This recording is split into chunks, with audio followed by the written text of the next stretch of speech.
why is it that, what'd you say, Hennepin Hospital gets more county support? Well, I'd like to not go on tape making this a great issue. Right. We won't. This will not be part of the soundbite. You want to be in trouble right from the start. It just varies with relationships of the hospitals to the county. Okay. Years ago, our hospital received considerably more also, but that's in the past when counties supported their hospitals differently than they do now. Over the years, it's evolved that the counties did not have the amount of money to kick into it. Supplemental plans supposedly came in and added income, and the hospitals basically were cut loose in some counties. Mm-hmm. We have had a good relationship with our county. They're very active. There are parts of the board. There are commissioners that are very, very concerned and have worked very hard to make this hospital financially sound compared to other places. That doesn't mean that the county hasn't been a strong supporter of our program. But we do care for the indigent of this county and the other counties, and many times we have difficulty collecting from the other counties because we are in the wrong counties. You know, their patients come to us, but then we go back to them and say, we want you to contribute some money to the support of these patients for your county. It may not be as forthcoming. What's going to happen over time if the trend is continued, that you get more and more, at least on the face of it, indigent? Well, patients? we don't mind having indigent patients. That's our mission. That's what the great number of us practice. And don't want to do anything. That's not true. You'll find some real fine people who fall in the indigent class. We don't mind providing care for them, but when we get stretched financially, we need support from somewhere. And it clearly has not come from the federal government's programs, and it has come minimally from the state programs. You see. Unfortunately, we have to get the money from the other paying sources, and the major paying sources now, the HMOs and the other insurance companies, are all now saying, we don't want to pay the bill that the government should be paying. So they are automaticers. They say we won't pay for education, so they'll cut that out. We will only pay what we consider an appropriate cost, even though somehow we have to pay our people. I mean, it is very necessary that our people get a good salary. We're in the same salary structures as everyone else. But you just do it. How can, is it more difficult to raise that money in a situation like this? I guess I'm not a good one to speak to that, but the answer probably is yes, just because we have the same sources, to my knowledge, that others do. This hospital has been a very good fiscal agent over the years. Now, the county owns a portion of the land. The buildings are all owned by various kinds of people, but this hospital has, over the years, been very wise with its dollars and has built some funds that can do some capital improvements. It is minimal, however. It is modest, and things are postponed for years that ought to be done. Great hospitals that are contributing a lot more and also collecting more. It's difficult. It's very difficult. Can we kind of bring you into this conversation? The thing I think I'd like to comment on is that the EMTs and paramedics really need to have some place they can bring anybody, no questions asked. And in other words, no, we don't care about their insurance, we don't care how badly injured they are, how sick they are. They know they can come here, no questions asked, no problems about it. Is that not the case with some of the other hospitals? Do I have to answer that question? I can't. I think it's kind of intuitively known. I mean, they know, and one thing is that we're the trauma center for the East. And as you probably know, trauma victims a lot of times are not insured. And we get the worst of the trauma victims. And you know, they're young people who tend not to be insured and have terrible injuries and stay in the hospital a long time. I don't think there's any doubt that there are financial screening activities done at many hospitals. When you walk in, if you do not have the right insurance, if you're in the wrong payment plan, it is suggested that you'll be treated. You won't be transferred out if you're dying. But when it comes to finding a place to stay, you're transferred to another hospital. One lawyer called, in a conversation I had with him last week, a wallet biopsy. Billfold biopsy, yeah, yes. Billfold biopsy. Yes, Even that's what better. it is. Yeah. And I assume that you're involved at the other end. What happens to people after they're discharged? Or, No, we're pretty much involved in the day-to-day stuff also. tell me about it. We're mostly involved with people with mental health issues. 70% of the people we see have some sort of psychiatric problems. The other 30% are mostly crime victims, sexual assault victims, battered women, child abuse cases, those kind of things. The problems we run into are, as Dr. Cicero had said, we see the people coming in. We don't turn anyone away. But there's been expansion in the number of psychiatric cases that we see. And we continually run into the problem that we get full here on our inpatient units. And we then have to refer a lot of patients to other hospitals rather than turn them out if someone is suicidal or grossly psychotic, someone that just can't handle things on their own. We can't just turn them out on the street. So we've had to make arrangements with other hospitals to take some of those patients. And when the issue is money, it sometimes is a very difficult thing. Does that mean that you sometimes have a difficult time placing somebody? It can take a long time sometimes to get that done. I'll give some of the other hospitals credit in the area that they've been willing to do some of the stuff that they, in the past, were not able to do. But it's difficult. Is there more mental problem caseload than there was a couple of years ago? I don't think it's a question of there's more of them. A lot of the resources for the mentally ill have closed over the last so many years. There's been a lot of inpatient psychiatric beds that have closed in the last year and a half.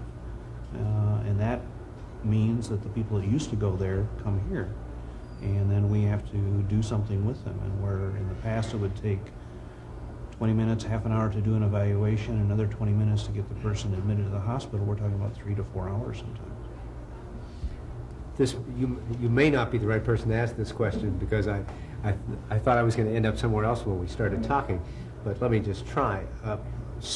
In some hospitals, there's a lot of pressure on everybody from the top down to treat and cure and stabilize and discharge. Mm-hmm. And that's turned up a lot of pressure on discharge planners and social workers in trying to find appropriate places for people to go, whether it's a skilled nursing bed or appropriate home care. Are you involved in that at all? I'm not involved in that directly, but there is a big push to get people to move, out and back into the community. Partially because of what I said, we're pushing on the other end, trying to get people in, and so they have difficulty on their end making sure there's enough space to accommodate those people. Lots of times that results in a circular sort of thing where they're discharged and in a few days we see them back, and we go through the whole thing again. So that whole cycle of things really makes it more difficult. Next.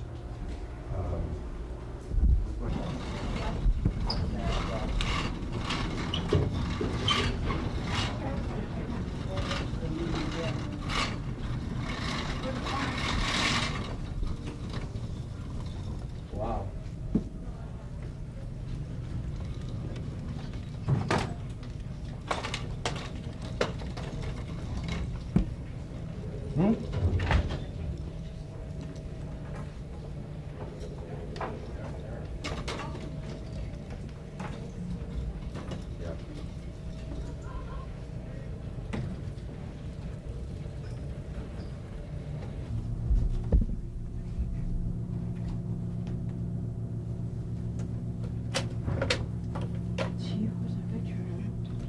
You only have this card then? Okay. I had the other one. I was here. Sandy, can we use the Potomac system to get a Wisconsin number? See, I have a woman here with an expired card. I was wondering where I put the numbers in. You don't know the code. Wait, let me go right here. 31st.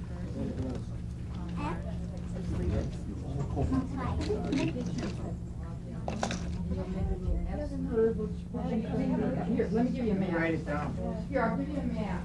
I better write it down. Here, I'll give you a map. You're gonna give me a Okay. map? Okay, thank you. You can have a seat, ma'am. If you're here. Go down this way, go to the elevator. Stick it in there, Jim. I do, but it's not for. When you would say, I'm gonna say what kind of insurance do you have? And what type of insurance do you have, ma'am? None. Okay. Do you have medical assistance? Yes, I though? do Okay. have medical From Wisconsin. Yes. And this is the card. This is, yeah. Okay, could you sign right here, ma'am?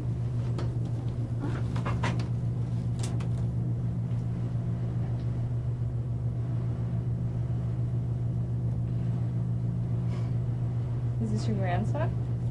Is that what you are? Huh? Thank you. You can have a seat now. You can have a seat. Okay. Thank you. You're done with this? Yeah, thank you.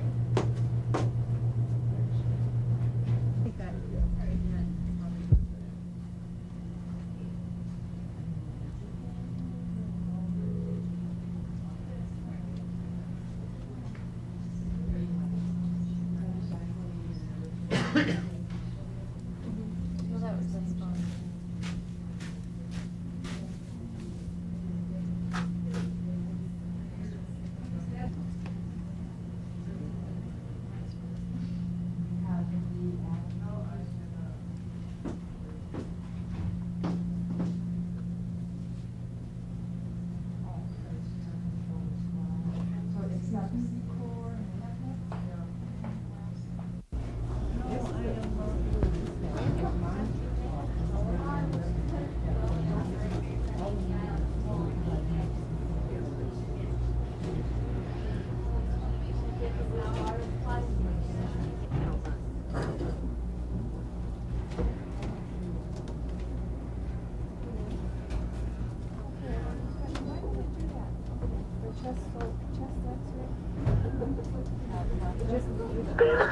While she was just laying down in bed.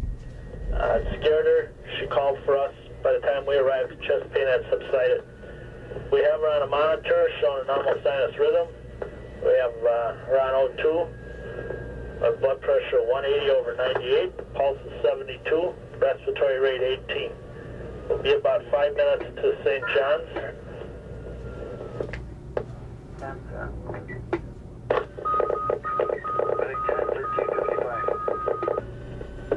Received Medic 4 will notify St. John's at 13:55.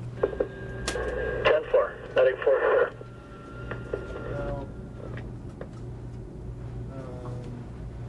Hi, ER, you're getting an Evelyn O'Malley coming in by St. Paul Fire Medic 4. About 5 minutes out, chief complaint was chest pain. Chest pain is diminished, not present at this time. Normal sinus rhythm, they've got O2. Gertner, 180 over 98, 72 in regular, 18 in... No, I'm not. No, it ain't coming from here. Not from here.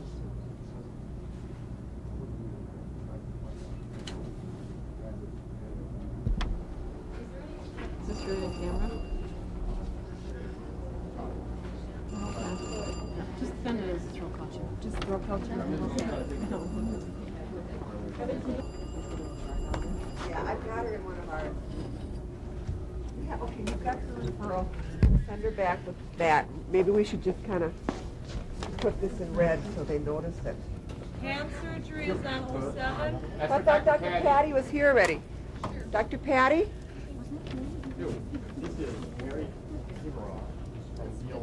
And with tremors and diaphoresis, and she was seen here last night for the same Oh, wait, I saw this lady. Yeah. Yeah, what's she in?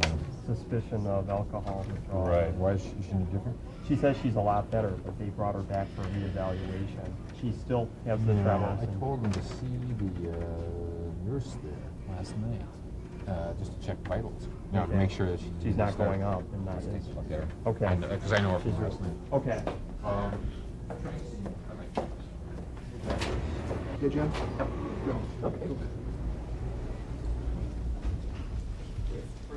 Esther, we're going to be you're going to be going back to the nursing home, okay? And we called for your ride, and they'll be taking you back, okay? All right. We can take this out. Take your IV out.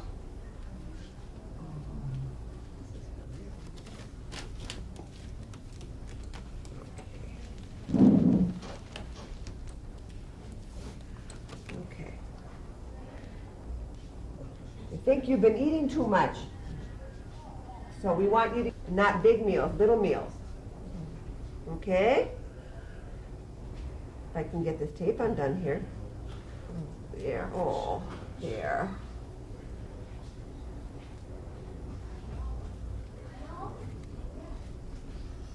Oh, dear.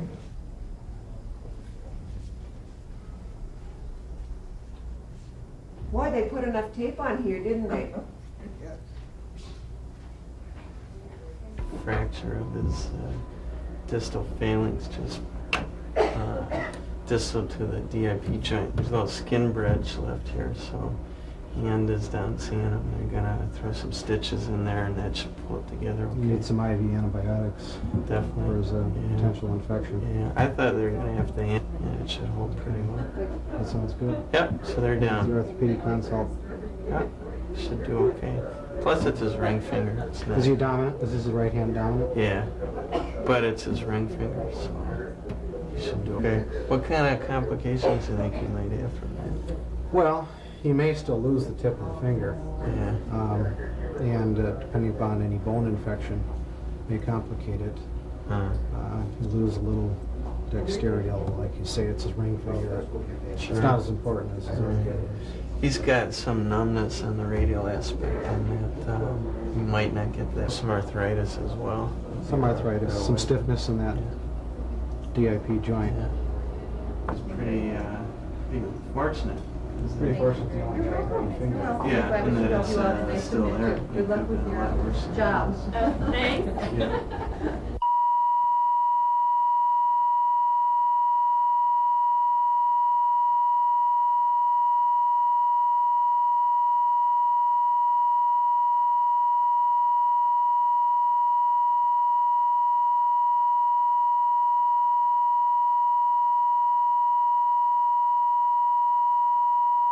Is that the box filled with bills? Yep. Could you show that to us? And explain what it is? Well, these bills started in 23rd of September 1982 from a doctor where I started a doctor. We had a doctor for 32 years, and something came about. To cut a long story short, I read some books, and I called him one day and talked to him, and he said, well, no, I hadn't had her to a doctor. I used to pull her to this doctor we had for so many years. And so a lady brought some books there. Yeah, I had some women coming in there 3 days a week for about 3 years before this really got too serious. And anyhow, I called him up one day and I said, Doctor, I says, I've been reading some books, and I says, about this Parkinson's disease, and I says, everyone points to my wife. And he says, well, there's no cure for that. Now, I hope that all of you realize there is some help for a lot of things if you can find it. So she had a couple of girlfriends she worked with that come here, and then this one girl whose brother went to this doctor, she started telling us about that, and I hadn't had her to a doctor for a long time, and I was getting a little worried. So I took her down there one day, and they come out and got her in a wheelchair. She was in that doctor's office 10 minutes, and he said she's got Parkinson's disease. Oh, she was getting so she couldn't. It was hard to walk, stiff. All her joints were getting stiff. Mm-hmm. So this doctor prescribed Sentiment for taking that medicine. And then that. Would you mind lifting up some of those bills and explaining to us, like, are those bills you paid, or, and you started to say they're from 8 years worth? Well, that's been there for many years. They've been all piled up in there. Every time I get a hold of something, I was sticking in there. You've been paying them off as they come in? Yeah, whatever I owed, all the bills are paid. And the lucky part about this is, this Blue Cross Blue Shield, my wife worked for Northwestern Bell, and we're both covered by that because she worked for them. Even now, I get when I was buying the medicine, now they furnish, they cut her down to 2 pills a day in this VA, and I would get these medicine bills, and they'd pile up for her, and I'd send them in to Blue Cross Blue Shield, Northwestern Bell, or US West now, and they would pay 80%. That helps some. This is your bank book, right? Yes. Would you mind pointing out to us, you mentioned that you've used a lot of your savings up. Yeah, sure. Now, before she took ill. Yeah, here. Here's May the 6th. Here was the payment to the VA. Mm-hmm. Right. That's $1,800. Yeah. They got a chart there. I think there's a chart right close by here that shows you 28 days, 30 days, and Were you 31. surprised you had to spend so much money? No, I don't mind. As long as my wife's cared for, I don't mind. But the part is now, being ripped off now. $600 a month now. Right, boom, 26%. $600 a month more. July 1st, more. There's a chart here that shows you how this payment is laid out here. Wait, maybe this is it right here. How much did you spend last year? $28,000 medical Last year? last year. Yeah, here's the letter, what it's going to be, and there's what it was. And she She's gets not- she's nursing not- care or Nursing care. domiciliary? Nursing care gets fed. I go over there almost every. When you retired 12 years ago, Yeah. that was before your wife took sick. Yeah, that's it's in the. Yeah, here. Yeah, I saw that. Yeah, I retired 74. Well, here was one now. For the Willows home, it was one $3,267.04 for the month of September in '88. Along with that, there was an extra, including in there was $420 for a physical therapist, Dr. Navidsor.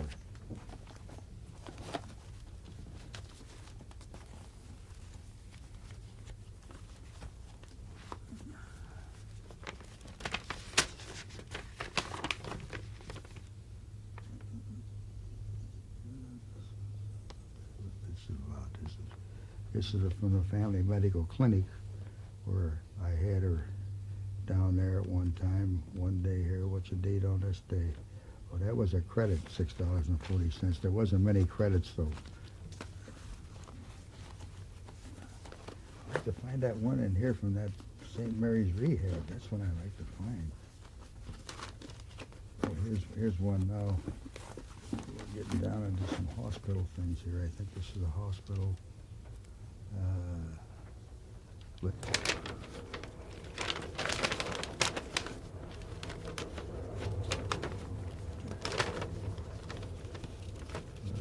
Where's the bill? I took one time, I got so disillusioned there. That really isn't all of them. There were so many in there one time that I couldn't get the lid on the box, and I took them out and burned a lot of them.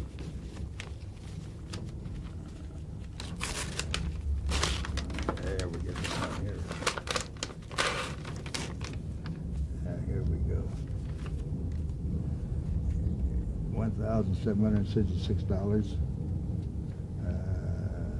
Fairview Community Hospitals. Set that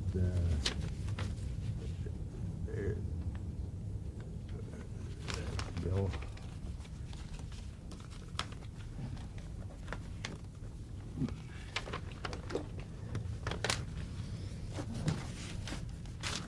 Boy, I wished I could find that one. Here's the. Fishing through there for me, Mr. Just Anderson. fished in. Like you- Here's the thing here.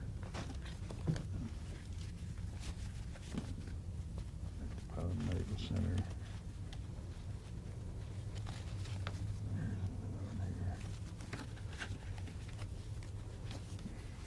The other one.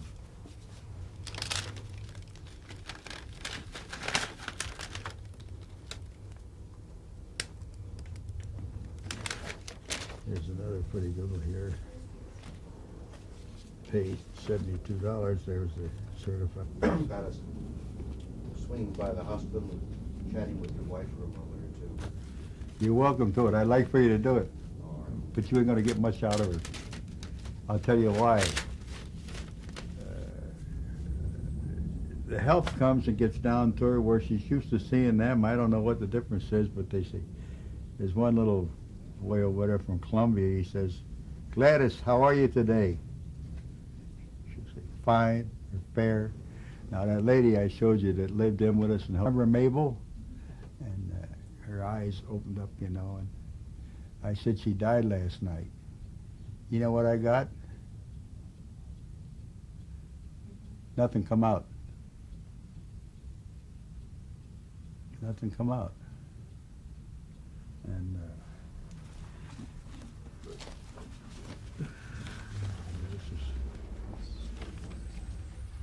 there's another one. It was Blue Cross Blue Shield. But,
Thank you, ladies and gentlemen, for the opportunity to be here with you today. I want to begin by expressing all of our collective appreciation to the Park Nicholas Medical Center for being our host and hostess this morning for this, what I believe someone will someday characterize as an historic event. I'd like to thank the Senior Federation and a lot of others who had a role in not only bringing signs, but opportunity for a lot of Minnesotans to be here with us today as well, and to thank the staff of the Commission and my own personal staff, especially Mary Edwards here in Minnesota, whom all of you have come to know over the period of time I've been working on these healthcare issues, for making this day possible for all of us. It has been said that, by H.G. Wells as a matter of fact, that civilization is a race between education and catastrophe. We are here today to educate ourselves on how to avert an impending catastrophe in the American healthcare system. A system which has been recently described as being a paradox of plenty and of want. A system where some receive the benefit of the most advanced medical technologies in the world, yet a poor woman can't get decent prenatal care. Or a family can't get help to keep a frail parent from having to go into a nursing home. As Vice Chair of the U.S. Bipartisan Commission on Comprehensive Health Care, I am proud that the very first public hearing of this potentially historic commission is being held in my state of Minnesota. I only regret that the health of our esteemed chairman, Congressman Claude Pepper, keeps him, who is responsible for the existence of this commission, from being here with us today, because I know how much he would have loved being part of this particular moment in history. In particular, we on the commission are concerned with the problems of the 37 million Americans who lack even basic health insurance benefits, and the burgeoning need for long-term care services, especially by the frail, the elderly, and disabled persons. As a vice chairman of the commission, I am proud to bring to the attention of my colleagues in Washington the unique experiences of Minnesota employers, insurers, health professionals, and state governments in grappling with these same problems. Let there be no doubt, the problems are severe. We spend a higher proportion of our gross national product, about 11.5%, on health care than and it is more than in any other nation in the world. And yet, nearly 37 million Americans have no protection from the expenses of medical care, either private or public. Even more disturbing is the fact that our current system of financing benefits systematically denies coverage to many who need it most. Those who have pre-existing medical conditions or who have sought treatment for alcohol or drug abuse. Benefits are often not available to seasonal, part-time, or self-employed persons, to early retirees, and others whose employers choose not to offer coverage. More than 2/3 of the uninsured adults belong to the labor force, and yet they and their children lack basic protection. This lack of protection exacts a high cost, postponement of, or denial of needed treatment, needless pain and suffering, and depletion of personal savings. Separately, long-term care financing will become more pressing in the next decade. Long-term care refers to a wide array of medical, social, and personal support services needed by people who have lost some capacity for self-care due to a chronic illness or condition. Today in America, despite the threat of viral illnesses like AIDS and hepatitis, 80% of all deaths and 90% of all illnesses are related to chronic illness. The seriousness of this problem has been marked in the past by the fact that private and personal resources and care cover the vast majority of all long-term care costs. But that private support system is eroding fast. America is aging and living longer. At the turn of this century, when my father was born, there were only 100,000 Americans over 85 years of age. By the time in the year 2050 that my youngest son reaches my father's age today, there will be nearly 13 million Americans over 85. There are 37 million Americans today with disabilities. We are spending $75 billion a year in federal revenue, $20 billion in state revenue, and nearly $80 billion a year in private revenue on people with disabilities, without providing them with adequate access, or a majority of them with adequate access, either to medical care or to work. The average age of Americans veterans is 68 and aging. All are entitled to medical and long-term care services, mostly under Veterans Administration programs. A national responsibility to millions of Americans of astronomical size and consequence to our federal budget. The formation of the Bipartisan Commission on Comprehensive Health Care is an unusual and an exciting coalition of primarily congressional leaders committed to rectifying the inequities in the availability and financing of health benefits in the United States. Unlike other commissions, this one has the power to actually act on what it recommends. The commission was established by the same law that brought us catastrophic benefits under the Medicare program. Although we eliminated some important gaps in protection of the elderly and disabled, larger, even more difficult problems are clamoring for resolution. If we are a civilized society, and I believe that we are, then we must rectify the shortcomings in the current health care delivery system that limit or prevent access of all people in the United States to comprehensive health care, and we must do it immediately. It is unconscionable that a nation of such wealth as ours allows so many people to go without even basic interventions to relieve pain and suffering. This is especially disturbing when we realize that the people in question have the least in personal resources and are among our most vulnerable. These demographic trends and expenditure levels will strain private resources as well as budgets of public programs. Further, there is a wide divergence of views on what the public and the private sector roles should be in reform. This is as true for the most immediate issue of the uninsured as well as for future financing of long-term care services. I share the goal of securing access to basic health insurance benefits for all Americans.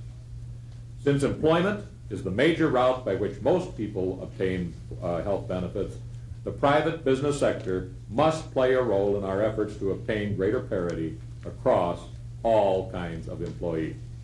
As we are learning in Minnesota, If we don't act quickly to provide a national program of access to health care for all Americans, our state legislatures will act to mandate these services. As Americans, we cannot and must not relegate health status to the accident of residence in America. I suggest, however, 4 important principles we will need to agree upon before we reach our goal of health care for all Americans. These principles will guide me as I participate in the deliberations of the bipartisan commission between today, its first hearing, and the middle of November of this year, when we issue, hopefully, our final report. The first principle, universal access to health care. Every American must have membership in a health plan which provides financial access to health care and manages the provision for them of all medical services. Second, employment as access. Practically all Americans depend on earnings for the purchase of health care. We must expand this opportunity to all employed persons by changing the current tax treatment of employer-provided health care benefits to eliminate the tax preferences for large employers, those who can more readily pass on costs in the prices of goods and services, and higher paid employees, and to eliminate the current discrimination against small employers, against low-paid workers, and against self-employed persons. Third, social insurance as access. For those who are retired, disabled, unemployed, or whose earning levels are low, the Social Security Act can and it must be reformed to supplement earnings as a source of premium payments for medical benefits, and to supplement earnings and savings to pay for long-term care benefits for all Americans. And fourth, we must accelerate reform of provider payments, utilization, and quality of health care standards. This nation will not have the financial capacity to provide its citizens with universal access to basic health care, including long-term care, unless we move quickly to deal with our failures in measuring quality of care and its value, our failures in provider payments that are equitable across medical specialties and regions of our country and of our state, and our failures in the unnecessary and inappropriate use of medical services. With these thoughts in mind, I welcome the testimony we will hear today. I expect it to contribute significantly both to the sense of urgency that these problems must be solved and to pointing the way to their solution. I now welcome from Washington, D.C., where I understand the House may still be in session for various reasons that don't have anything to do with health care. My co-vice chair of the bipartisan commission, the esteemed congressman from Ohio, from the Cincinnati part of the state of Ohio, and the ranking member on the Health Subcommittee of the Ways and Means Committee of the United States Congress, Congressman Bill Gradison.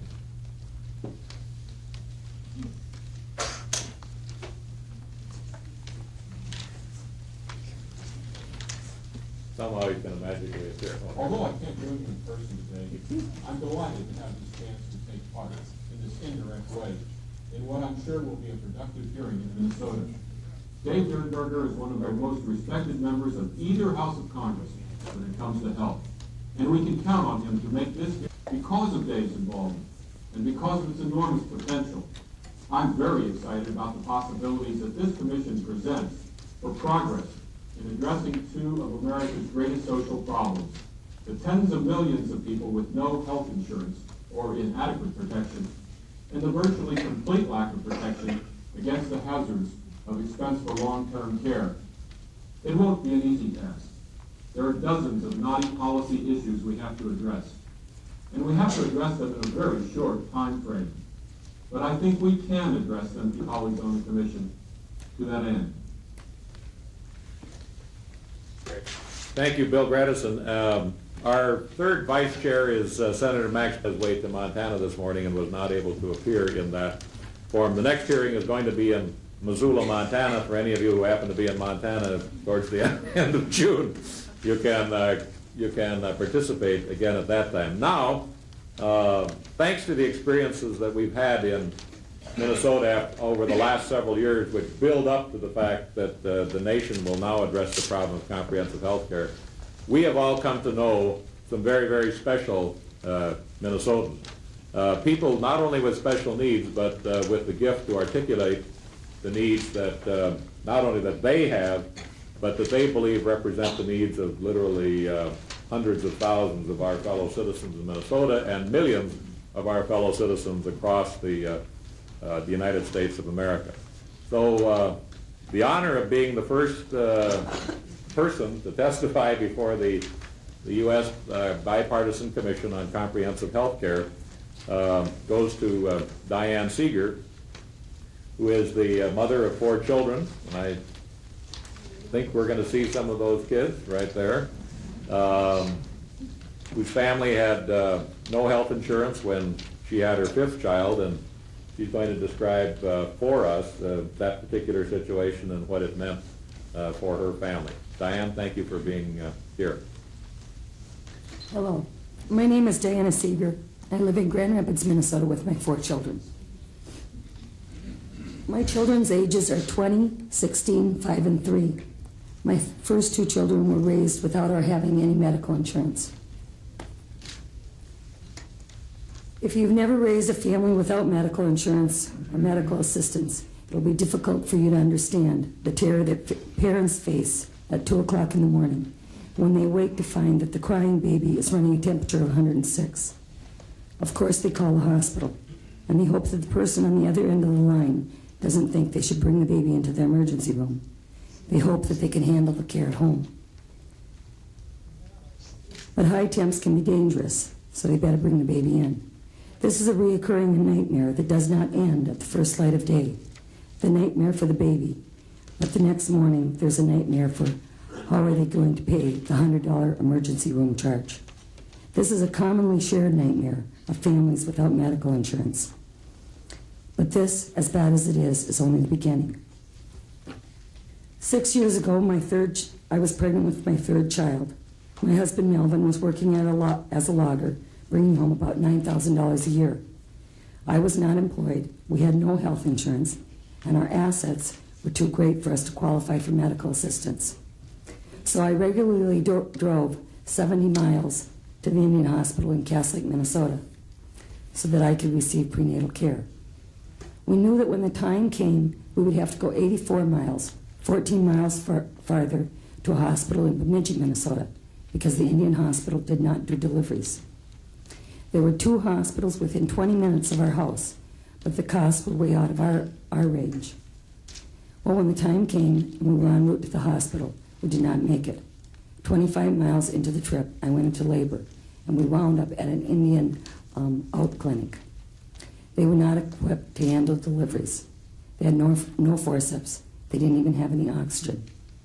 The doctor at the clinic called the ambulance from a hospital that was 5 miles away, one which we had just passed. The ambulance came quickly, but not quick enough. By the time David was delivered, our baby had been deprived of oxygen from 8 to 10 minutes of his life. As a result, he was severely brain damaged. He was then rushed to the hospital in Duluth, Minnesota, 70 miles from our home. He spent the first 3 months of his life there. He was home for about 2 weeks, and then he had to be re-hospitalized in Deer River for pneumonia. He was in Deer River for 2 weeks, and then he was transferred 200 miles to Ramsey Medical Center in Minneapolis, where he stayed off and on, mostly on, for the next 6 months. When David was ready to be released, it was decided that he would be put in a medical foster home in Minneapolis so that he could be close to the hospital. At that time, David needed 24-hour care. He had a feeding tube, and he needed to have his lungs suctioned out for fluids. We would have liked to have been able to care for David at home ourselves, but without any home care or respite care, there was no way we could do it, since Grand Rapids had no such programs of support services. we just couldn't keep David with us.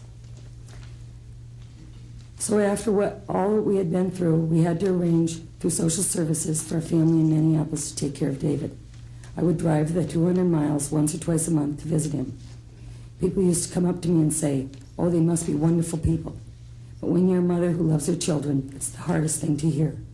I wanted to say, they're paying them $1,000 a month. If they'd helped me half that much, I could have taken care of my own child. Over the next 2 years, David needed 3 additional surgeries. When he was a year and a half old, he needed tubes in his ears to prevent ear infections and reoccurring pneumonia. Around that time, he also had a gavage feeding tube stapled into his stomach. He was aspirating fluid into his lungs, which was also causing pneumonia. Later, when he was about 3, he had to have the feeding tube readjusted. Shortly after the last surgery, when David was 3.5 years old, he died. Had we had health insurance or been eligible for medical assistance, we could have gone to a hospital that was closer, and David would be alive today. The bitter irony of this all is once he was handicapped, David had all the medical care that he needed. The cost of his care for his short life was $183,000, all of which was paid by medical assistance. This year, I paid in $3,000 federal income tax. Prenatal and maternity coverage in our area is about $2,000. It only makes good financial sense to invest $2,000 to save $183,000. As for the moral issue, an entire family went through months.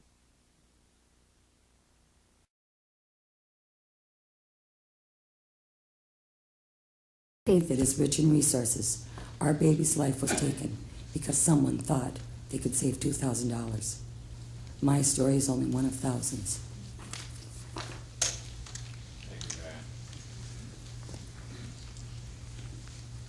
That experience has already made a difference in a lot of people's lives, and then today you've taken another very large step forward. Our next witness is Sue Stevens, whose home is in St. Louis Park, Minnesota, and Sue is a single parent with a 12-year-old daughter who has chronic health problems. Sue, thank you for being here. Good morning. My name is Sue Stevens, and I'm a single mother, and I live right here in St. Louis Park with my daughter Jennifer, who is now 12 years old. When Jennifer was born, I was on welfare, and all her health needs were taken care of. I worked hard to get off welfare. I went back to school and eventually found a full-time job working at a craft store. When I was hired, I told my employer that I would take a lower salary, but that I needed to have health care coverage for me and my daughter. He readily agreed, but it turned out to be much easier said than done. The place where I work does not have a lot of employees. There are 5 or 6 people at the warehouse. 2 of them are the owner's wife and son. The 2 stores are staffed mostly by women who work part-time, and they are usually covered under their husband's insurance policies. Because of this, my employer is too small to qualify for an open-door policy where all the employees are automatically covered regardless of any pre-existing health problems. Jennifer suffers from allergies and asthma, and I have the allergies, asthma, and high blood pressure. So my employer's regular insurance carrier will not take us on. We checked with other insurance companies with HMOs, and nobody will cover us because of our pre-existing health problems. When Jennifer was younger, she had adenoid problems, perforated eardrums, ear infections that required tubes in her ears, and bladder difficulties that resulted in surgery. But we had coverage then through Medicaid. If she had those problems today, I don't know what I would do. Not long ago, I noticed some suspicious spots on my arm, and I worried about skin cancer. Luckily, a local clinic was running a free skin cancer screening. They examined the spots and said that I should have them checked out. I went to my dermatologist, biopsies were performed, and the spots turned out to be benign. But I was a nervous wreck until the results came in. The bills would have been bad enough, but if I hadn't been able to work, I would have never been able to have gotten out from under it. Fortunately, since last September when our insurance ran out, we both have been pretty healthy. We both do fine as long as we take our prescriptions. For a while, we were going without our medications because we couldn't afford them. Between the 2 of us, the prescriptions run close to $200 a month. I make $6 an hour, and it's tough fitting $200 a month medications into our budget. But things were far worse when we didn't have them. But things were far worse when we didn't take the medication, so somehow I've managed to find the money to pay for them. But I had an additional $300 in medical expenses last March, and I'm still behind. If Jennifer were younger, she would qualify for Minnesota's child health plan, and I wouldn't have to worry so much. If I worked for a bigger employer, then we'd both be covered under his insurance. If we didn't have these health problems, we could get coverage from any number of health insurance companies or HMOs. But isn't that what insurance is for, taking care of our health problems? If we were well all the time, we wouldn't need it. And the funny thing is that as long as we take our medications, we don't have the health problems, and it wouldn't cost them a lot for doctor or emergency room visits. I've worked hard to make a good life for Jennifer and myself, but I don't know how long I can go on having to worry each day whether our next health problem is going to drag us under completely. Thank you. Thank you, Sue, very much. Now our third witness, so everyone understands there is some logic to each of these witnesses. We are examining the issues of access in with these first three witnesses, and we can't examine all of the problems, but I think each of our witnesses has done a very good job of showing us how substantial the access problem is and how difficult it is to live with a system that doesn't recognize that if you paid a little money up front, you'd save an awful lot of money somewhere else.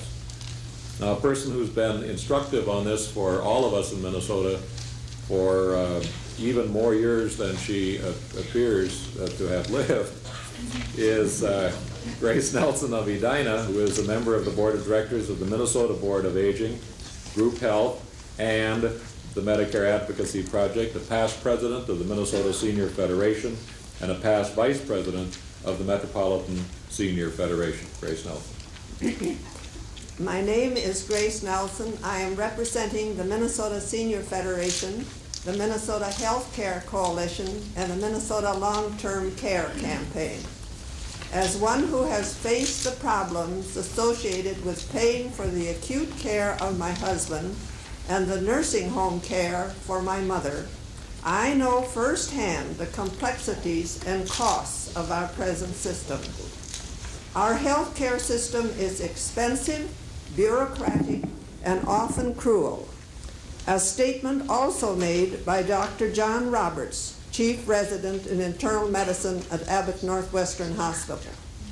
Our current system of providing health care is costly, almost 12% of our gross national product, which is a higher percentage than other countries with national health care coverage.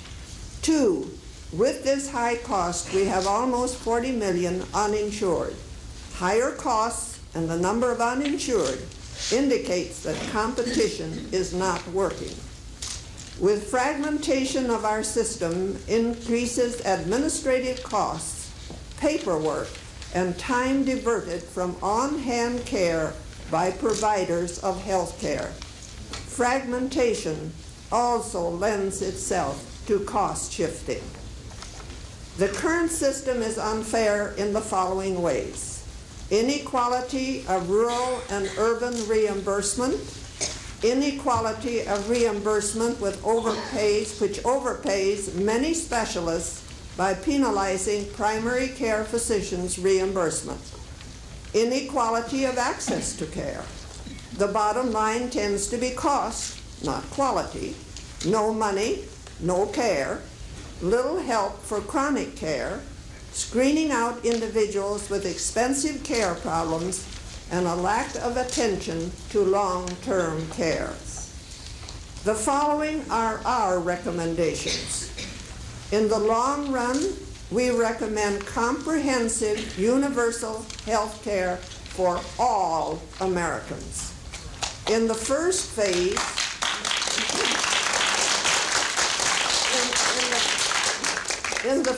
phase, there should be a consolidation of all public medical funding sources and then evolving into Medicare Part C. Coverage under Medicare Part C should include comprehensive long-term care services, including home care. The program should provide benefits intergenerationally and be funded intergenerationally with a general progressive intergenerational income tax as needed. We oppose the means testing of benefits. As to comprehensive universal health care, we recommend a one-payer system of basic coverage which includes acute care, long-term care, home care, prescription drugs, mental health, dental health, and preventive care. The program should be funded by a percentage paid by employers, employees, individuals, and an additional tax revenue as needed. In all health care planning, consumers recommended by their organizations must be involved. To close with two quotations.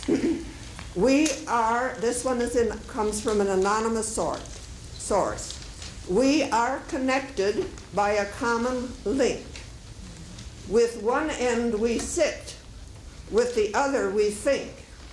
Our success in life depends on which end we use. Heads we win, tails we lose.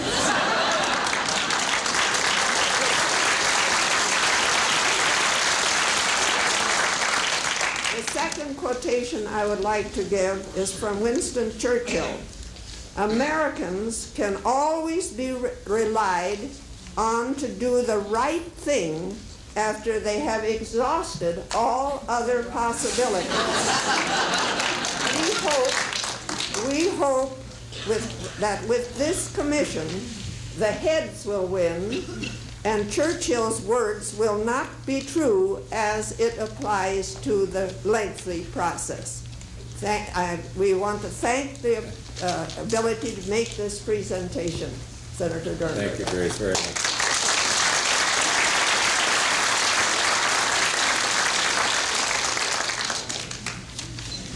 Now, our Grace has provided us with a transition between acute medical care and long-term care, and our next witnesses will be people who can speak to us of the need out there for long-term care services and long-term care financing. The first of the witnesses is Floyd Weiss, who's I think his home is in Buffalo. Is that right? And we originally met in St. Cloud at one of these hearings. But Floyd Weiss is a 75-year-old with a 24-hour-a-day job, which he's going to describe for us right now. Floyd. My name is Floyd Weiss, and I live between Buffalo, St. Michael's, Minnesota, Wright County. I live on my farm that my grandfather moved on to in 1893 with 11 children. I was born and raised on that farm, and then when I got married, my wife and I farmed there, and we've been farming there ever since. We raised 5 children on that place. And my wife, Dina, now has Alzheimer's disease and Parkinson's with other complications setting in. She needs 24 hours a day care. My children do help as much as they can, but are all busy working and taking care of their own families, and I understand that. When there is an emergency, they are always there to help me. The help I get from home health care from the county had been good. The nurses, home health aides, housekeepers are also good. I also get meals on wheels from a nice local restaurant, Brussels, of course, in St. Michael's. Home health care has been discontinued to 1.5 hours per week. The county nurse twice a year. Housekeeping help is on my own. I do have other help that comes into care for my wife. I pay for them myself. All these programs are good, but are very expensive. There is little funding. It seems when we want the help, it isn't there because of expense. We also need money for supplies such as e-pens, diapers, bed pads. There is the difference between need for funding for Meals on Wheels in the rural area. There are also no caregiving meetings in Wright County due to the lack of federal funds, and our state was cut back here a year or two ago. There is also no benefits for home health care, aides, or housekeepers. The pay is low. There always seems to be quite a turnover in the county there. It seems like they can go out into a restaurant nowadays and make more money on tips than they can working at that kind of a work. I could use some night care, get away in the evenings a little bit and care in the daytime for me to do my business. I also need weekend care. A couple of years ago, I had to have knee replacements, so my wife went into a nursing home in Monticello while I had that done. My wife told me many times not to put her in a nursing home, but I had no choice at that time. She was almost blank when she was in that nursing home, and she had been in the hospital 3 times last year, and she was just that same way there. She just could not comprehend anything. We are in contact with Dr. Fry at St. Paul Ramsey Hospital and Alzheimer group down here in Minneapolis and St. Paul. I do fill out questionnaires for the VA Hospital, University of Minnesota, and some of the research departments. So we are connected with them. Also, my wife, when she passes away, will have an autopsy which will show for sure whether she has Alzheimer's or not. That's the only true way to find out about that. I am a full-time caregiver, 24 hours a day. I get up in the morning, I look at my wife to see that she is all right. I then feed her breakfast after I put all of her food through a blender. Her food needs to be blended because she can no longer chew solid foods. Her liquids must be thickened with a thickener, such as water and juices and so on. After her breakfast, she gets her bath, teeth brushed, mouth rinsed, hair combed, dressed, heat applied to her sore spots. People who are in bed and in a weak condition do have sore spots, and now with the summer coming on, heat, humidity, it gets pretty bad, and it's a full-time job, and boy, some days you just don't know how to cope with it. After she rests in bed for a little while, I do her exercises. I then prepare dinner, feed her, and then she goes back to bed for a nap. She sits up in the afternoon and supper is prepared. After supper, I wash her and get her ready for bed. During the night, I get up her once, usually change her. There are times she builds up with fluid, and she does coughing, and that is quite a job sometimes to solve, and sometimes I'm up all night that way, and it happens every once in a while. Something we are in badly need of is some catastrophic health insurance for nursing home care, and in my place there where I'm keeping my wife at home, I could use some help through some type of insurance. We only have Medicare at the present time. We had a good HMO, but our clinic had to discontinue it because they were falling behind too much with funds. And that would help me an awful lot if they had some help through that. Now, the new insurance that they come out with this year, I have looked it over, and of course it's always next year and next year and next year. And I think by the time they get to where I am, probably we'll be gone. I would like to have something in there that helps me, and so far the way it is, I can't see anything down the road for the next year or so. It will be more costly for us, that it will be. And I also agree very much with Grace Nelson. I could go on, but she has said an awful lot in there that I would like to say, so take your next man here. Thank you, Floyd, very much.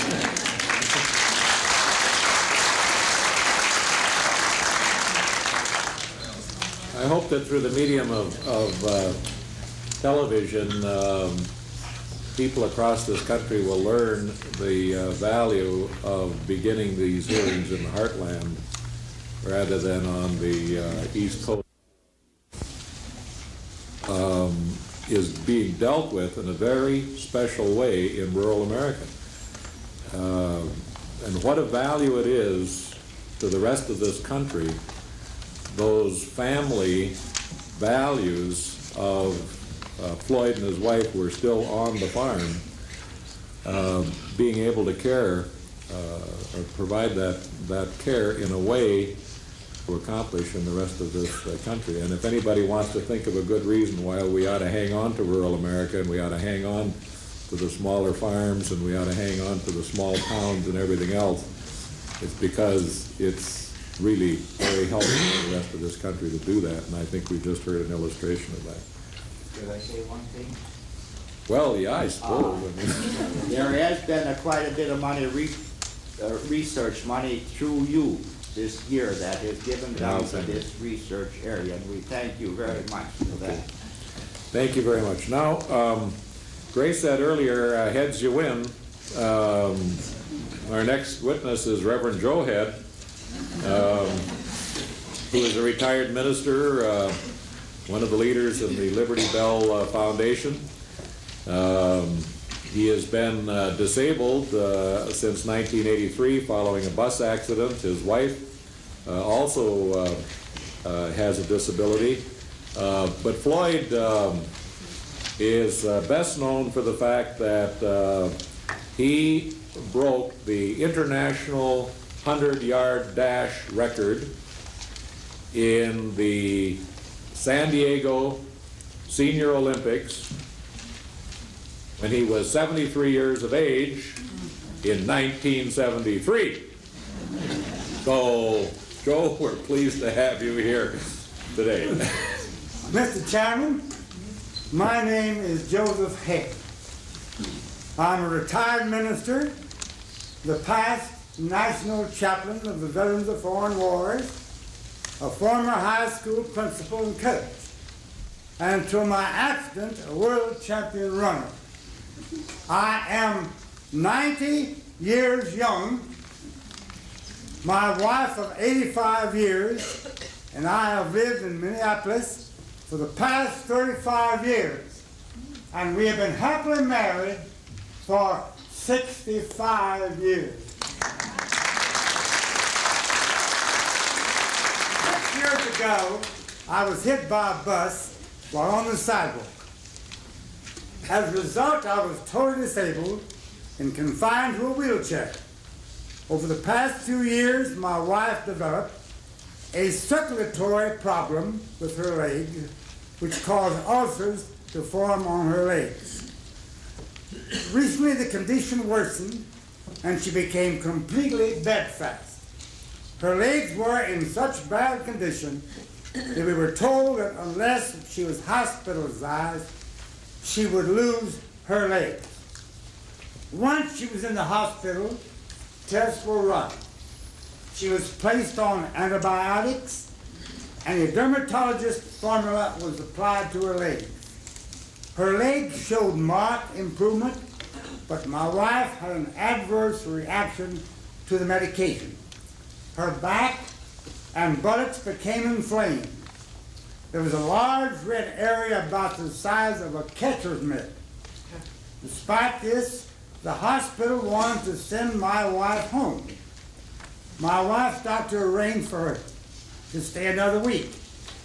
The hospital wanted to release my wife to a rest home, but this was not acceptable to her. If she had gone to the rest home, I would have been left alone. This would have created great difficulties for us. If I had fallen, I might not have been able to call for help in time. In addition, my wife has always handled our family finances. It would have been hard for me to take them over at this late date. She was released from the hospital about a month ago. Contrary to the requirements of the law, the hospital failed to notify me of her release. They just sent her home by ambulance. Her back and buttocks were still greatly inflamed, and she was on a catheter. The first night she was home, we had a terrible time because I didn't have time to make arrangements for her return. When she first came home, a nurse came out every day to change the dressing on her legs. After a while, this was reduced to every other day. Now the nurse comes twice a week to teach my wife how to change her own dressing, which is very painful for her. Since it requires her to sit up and put pressure on the inflamed areas of her back. Soon, on the inflamed areas of the back, the nurse's visits will end completely shortly. A nurse's aide comes to our home. It's a big help. She bathes my wife, washes her hair, and empties her commode. But we will only have her for 2 more weeks. The Minneapolis Age and Opportunity Clinic sends a woman out once a week for 3 hours to clean the house, do the laundry, run errands, and shop for groceries. I do what I can to tend my wife's needs. I fix our breakfast in the morning and a modest lunch. We get Meals on Wheels delivered during the day, and I heat in the microwave oven for our dinner. With my wife's bedridden condition and me confined to this wheelchair, maintaining ourselves and our home is not easy. We can't drive, so we can't leave the house for any reason on our own. Our physical limitations make housekeeping and home maintenance almost impossible. I served my country in World War I. In 1976, my wife and I traveled around the United States with a replica of the Liberty Bell as a volunteer, speaking to children about patriotism and the glories of our free enterprise system. We went to 36 states, and I talked to over 1 million children. We've been together for many years, and we have relied on each other. We still depend on each other, but that's not now enough. We need help to stay together in our own home. We love this country, and we've always done our part. But now here we are helpless and not getting all we need. I thank God for my country and for the places that I've served. We did this as a volunteer, paid for the different veterans organizations, of which Senator Durenberger and others have helped tremendously. So we submit to you that we do need help for long-term care for 2 patriots who have served their country. Thank you, John.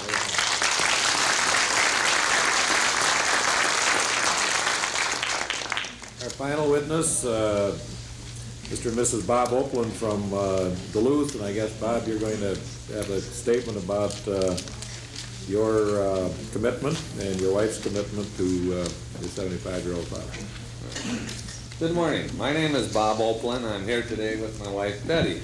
We live in Duluth with our 3 children, ages 13, 11, and 17 months, and my father, Einer, who is 75.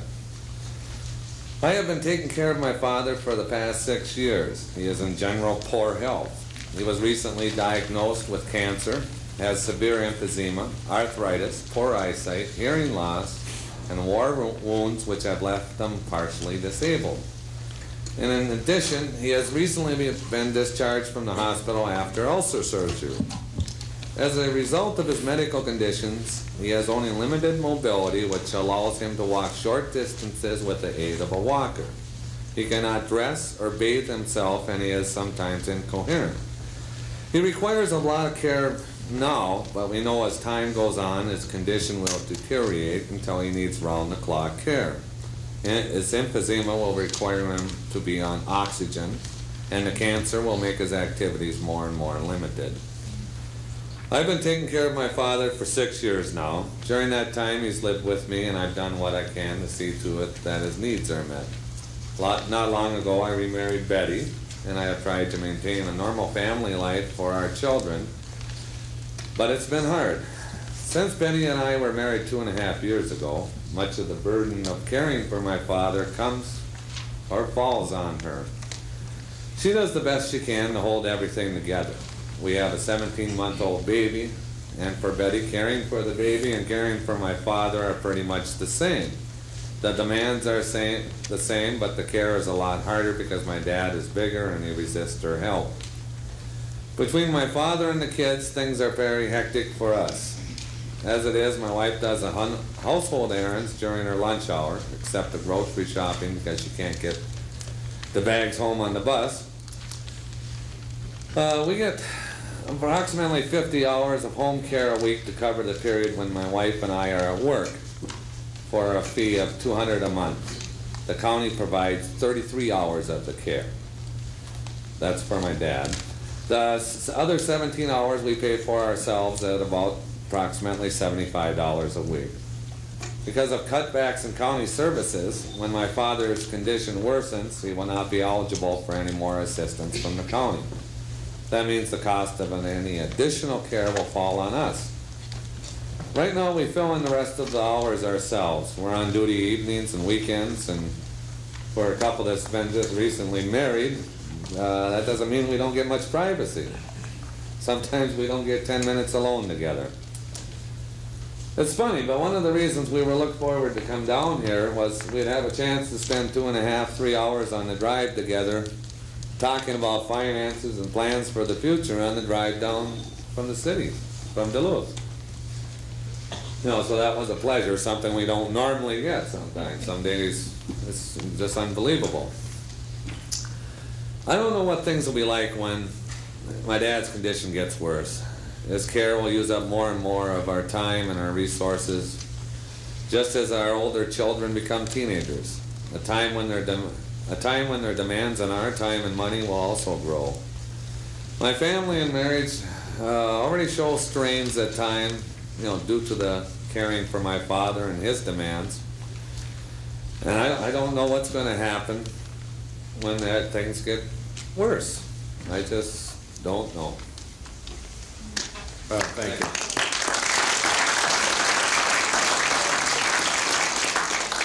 Thank you all for sharing your personal lives and your values and your commitments with all of us. And I couldn't think of an experience the nation could have that would better illustrate the need that there is out there and the way in which we as a society could reward the commitment that each of you has already made. So I thank you very much for all of you, our volunteers, and all willing to talk with us all about your personal experiences, and I know that you're going to make a difference. So thank you very much, all of you.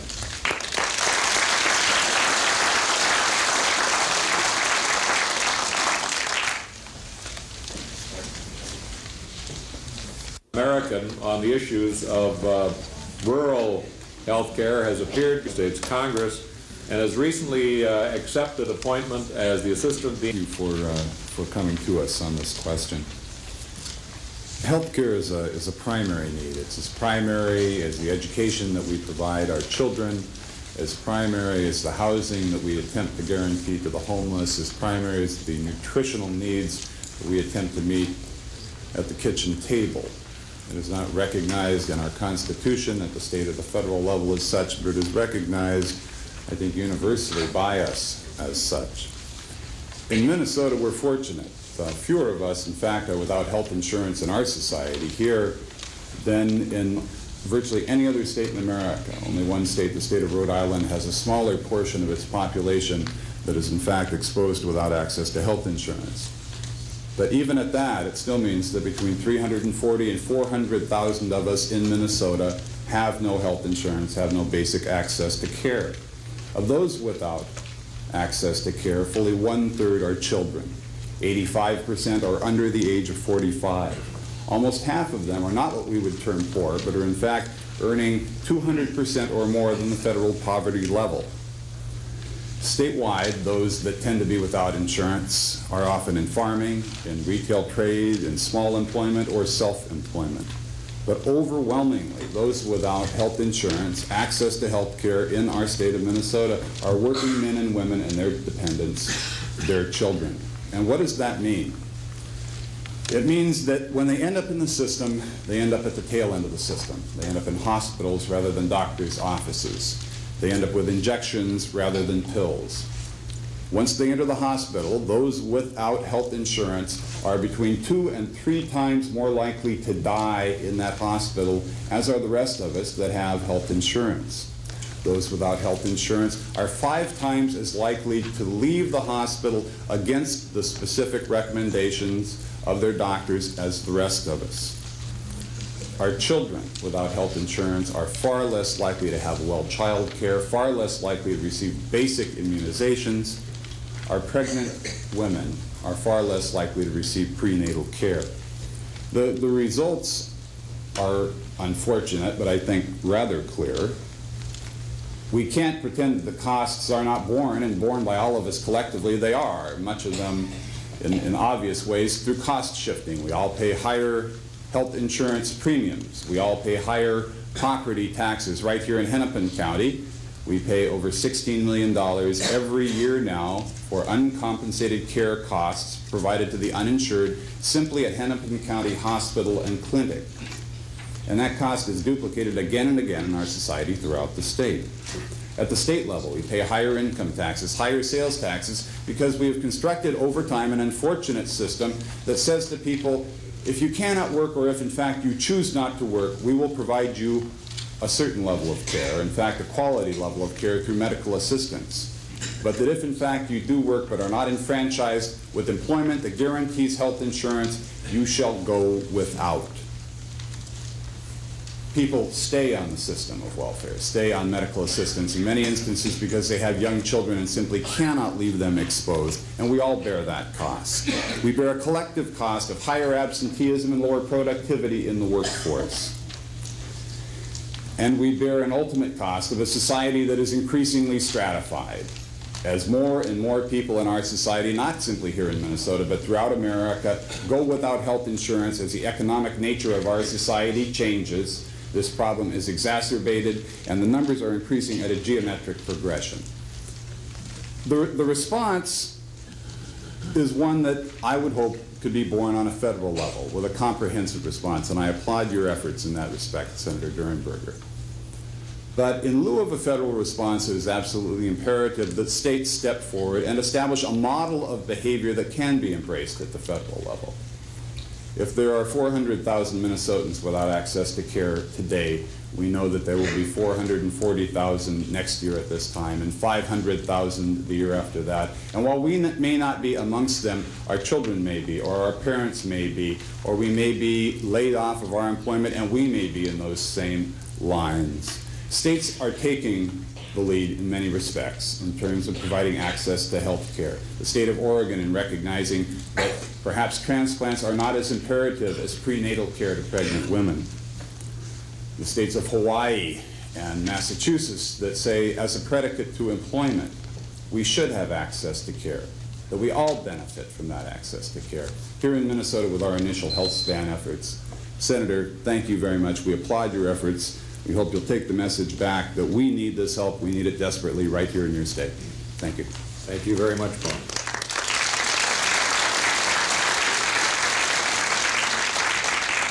Our next witness is Dr. Pickinger. Kevin, thank you for being here.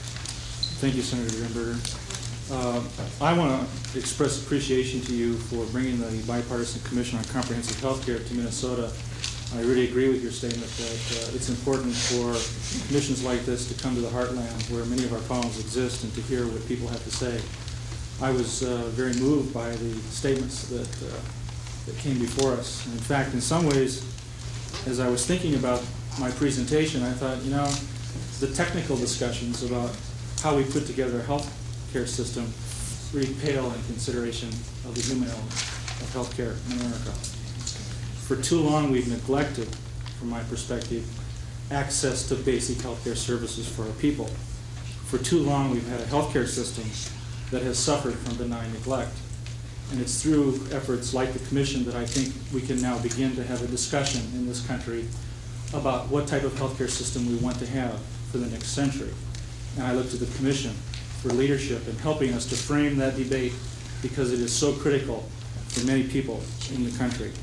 I'm here today to talk to you about rural health and about some of the rural issues because that's something that I know best. 1 in 4 of all Americans reside in rural areas. 1 in 3 of all elderly reside in rural areas. And half the nation's poor are in rural areas. Those are some stark statistics that I think outline the problem.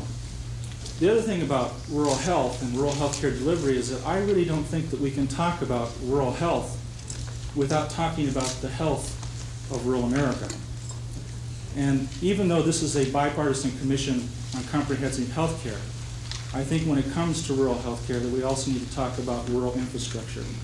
We need to recognize that we can't sustain rural health care if we don't have a healthy economy. When times are good, like they have been for the last 12 months, things are okay.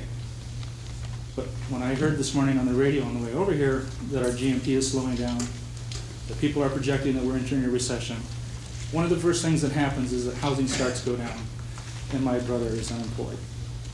And so it's an issue that not only is something that is felt by the people who were on this panel before, but it's also felt by people like myself who study healthcare and try to figure out how can we deliver healthcare to people that we're not only sitting at this table, but that are part of our families, that are part of our neighbors. Because really, when you stop to look at it, it's the people that are just next door. Those are the ones that are suffering when it comes to healthcare. There's a number of issues that I've outlined in my paper that relate to various issues on healthcare for the poor and the uninsured, and I would encourage you to consider that. I think one of the things that I want to point out is that the level of poverty in rural America is increasing quite dramatically. It's not going down, it's getting a lot worse. And a matter of fact, the degree of poverty in rural America is 50% greater than it is in urban America. Poverty is not in the South Bronx, it's not in Washington, D.C., it's in rural Minnesota, it's in Iowa, it's in West Virginia, and it's in Northern California. It's in all the rural places of this nation, and we need to recognize that. Rural America has some unique problems in that it is very difficult for people who reside in rural America often to gain access to the insurance system. They're self-employed, they cannot take part in employer programs in many cases, and as a result, the cost that they have to bear related to health care is substantially higher than some of their urban counterparts. As we look at the healthcare system, I applaud the 4 elements that you outlined. I think that those are essential in our discussions for healthcare. In addition to those, I would urge the Commission to consider several other elements. 1, I think we need to invest our national resources in primary and preventive care. One of the things that I've really come to realize is that if we put our money over there, the healthcare system will move over there. If we put our money here, the healthcare system will move over here. The healthcare system is very sensitive. And so where we put our dollars, where we invest them, is very important. Finally, we need consumer participation. We need to have a dialogue that exists between government, consumer, business providers, and the insurance industry. We need to integrate services at the local level.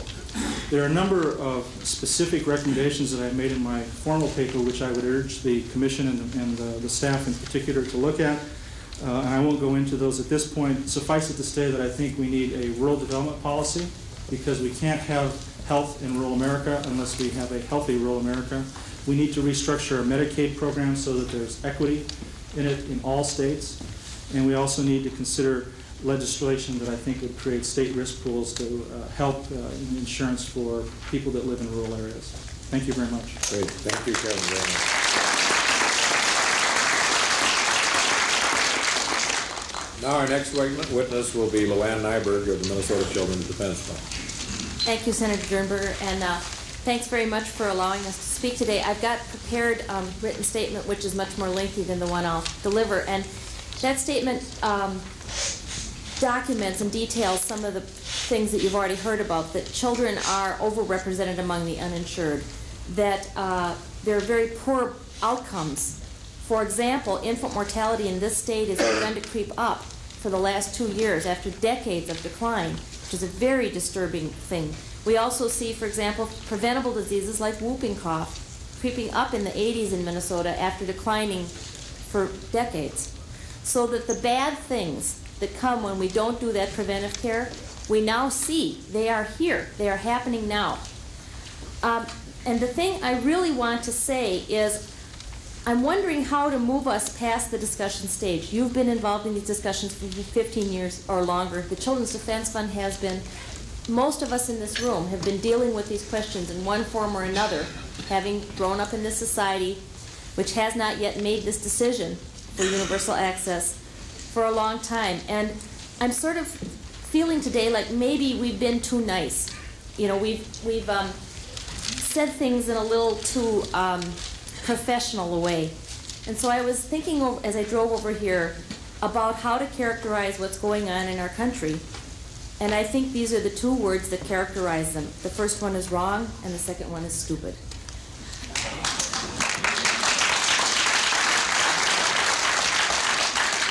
This may sound strong, maybe too strong, but I don't think it is. People accuse the South Africa apartheid. They say that's wrong. That's simply a wrong. It's immoral, it's wrong, it's bad, and the people that make those decisions, and by that I don't just mean the government, but the power structure of that country, are immoral. People said that the Holocaust was wrong, but I would submit that the kind of suffering we've heard about here today is just as wrong. Absolutely wrong, and it's got to be stopped.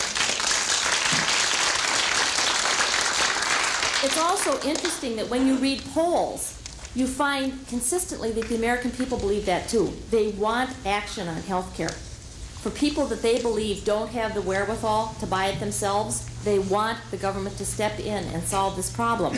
The government being the collective will of all of us.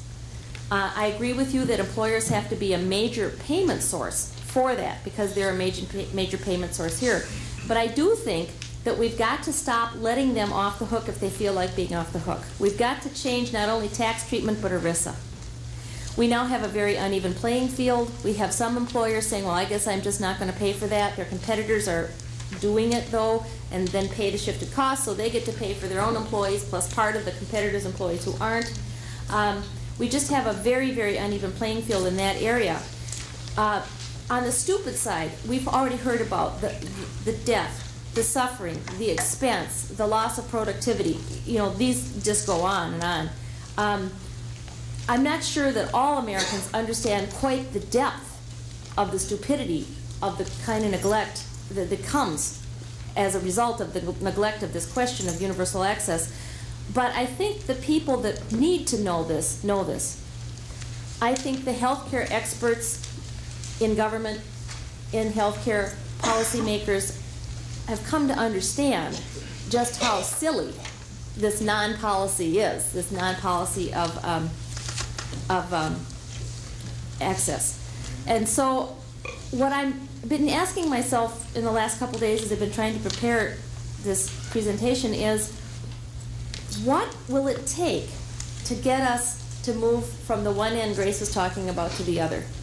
How are we going to get off the seat and onto the head and then into action? And I began to think about those Chinese students. I don't think 2 or 3 months ago any of us could have predicted that that would happen. We've been reading that there's sort of a generally improving standard of living in China, and there's lots of Chinese students coming around the world to study, and it sounded like things were getting slowly better, which is, I guess, what we all would hope for ourselves. And yet something catalyzed there, and there's going to be a change in that country, and I think a change for the better. What is it going to take? I hope it doesn't take us all racing down into the government plaza in downtown Minneapolis or something like that, but I began to wonder, and then I said to myself, well, they seem to be ready to do this S&L bailout, and it seems to me that this healthcare problem is just as big as that. Those S&L managers down in demonstrating in any plazas. So I don't know what they did that we haven't yet done.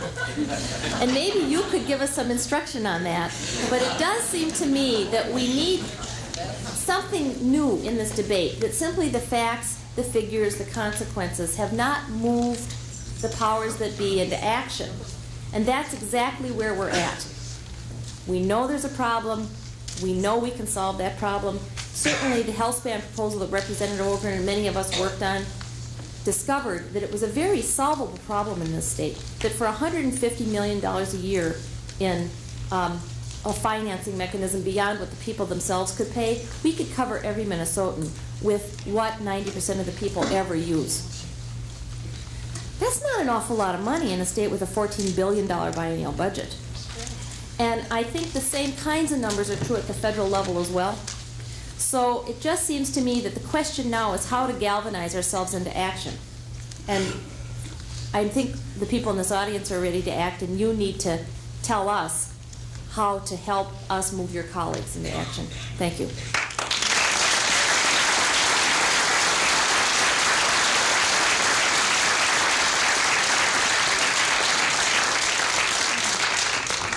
I think I didn't, in partial response to that, I didn't introduce Ed Howard over here, who is the number 2 person on the commission staff, but he also was the staff counsel to the House Aging Committee when Senator Pepper, as he is more affectionately called, was the chair of the House Aging Committee. And I think Ed would probably agree that Congressman Pepper could not have, for all his feeling, could not have expressed better here today the sense of urgency, of wrong, of stupidity, of inequity, or whatever that has been expressed by all of our witnesses to date. And I think he'd be proud of all of these Minnesotans. And so there's a lot more people out there ready to make a decision, I think, than you think. And that this commission, if I can use an analogy, I suppose, this commission is very much, and talking the analogy in terms of crises. If you remember, in 1982, the Social Security system was in crisis, and 32 million people were about to, be without their Social Security. And it then took a commission.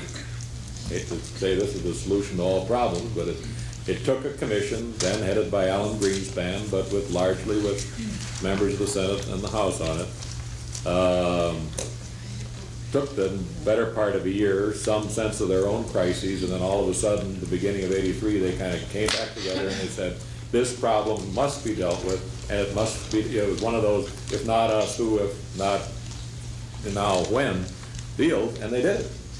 And in that same sense, if the chair of this commission were here today, Congressman Pepper, he would tell you that this is the if not us who, if not now when commission.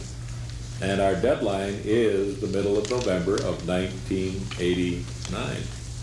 And I am confident that somehow we're going to be able to come up with this, because the people on this commission are the ones that care the most, who have had the most of these hearings, been exposed to all of the people who know more than we do about this problem. It is what happens after November of 1989 with the rest of the members and the members of the administration that are going to be very crucial. So thank you for that challenge, all of you, and we thank you for your testimony, and we're going to call on our third panel. Thank you very much. The mini revolution in the financing of healthcare, the delivery of healthcare that's taken place in Minnesota over the last 10, 12, 15 years, which nobody in the rest of the country seems to know a whole lot about, but everybody here has been deeply involved in, and we're going to be able, I think, we're going to try to find in some of Minnesota's experiences some clues. Begin with the past chairman of the Board of Trustees of the American Hospital Association and the president of Health One, Mr. John Wigman. Thank you, Senator. It's an important area. And probably from the Minnesota hospitals perspective and the American hospitals perspective, Luann said, well, we think that the situation with regard to the lack of access to health care for the 37 million Americans who are currently uninsured is clearly wrong. And when our circumstance, unless things change in the future, clearly will represent a furtherance of this wrong. As not-for-profit hospitals, and I think with but a few exceptions, all of the hospitals in Minnesota are not-for-profit. A significant part of our mission, our reason for being as hospitals, is to care for the poor, to provide access to hospital care for the uninsured. We've historically provide such access to care for the uninsured. Let me just trace, if I may, to set perhaps the scene for the other speakers, the history of access to hospital care for the uninsured in Minnesota. It's probably not a different history, with a few exceptions. Prior to the extensive prepayment health care plans that we have today, back in the 30s and 40s, hospital care was actually quite accessible for those unable to pay because there was a strong philanthropic support for hospital care unable to be paid for. In essence, picked up, if you will, by philanthropy. And although that system may not have been right, quote unquote, it certainly worked. As Blue Cross and other prepayment plans developed, commercial insurers and others in the 50s and 60s, hospitals spreading those costs across the charge payers. It was an understood system. Plans understood it. Everyone knew that those costs were being spread. And although it may not, again, have been right, it in fact provided hospital care to the payment plans. Medicare and Medicaid particularly came into being in the mid-1960s for the elderly and poor. A number of the uninsured compelled and were able to subsidize the cost of care provided to the uninsured by increasing the charges to the privately insured, to the governmentally insured, and to the private pay patient. Again, massive cost shifting for that uninsured.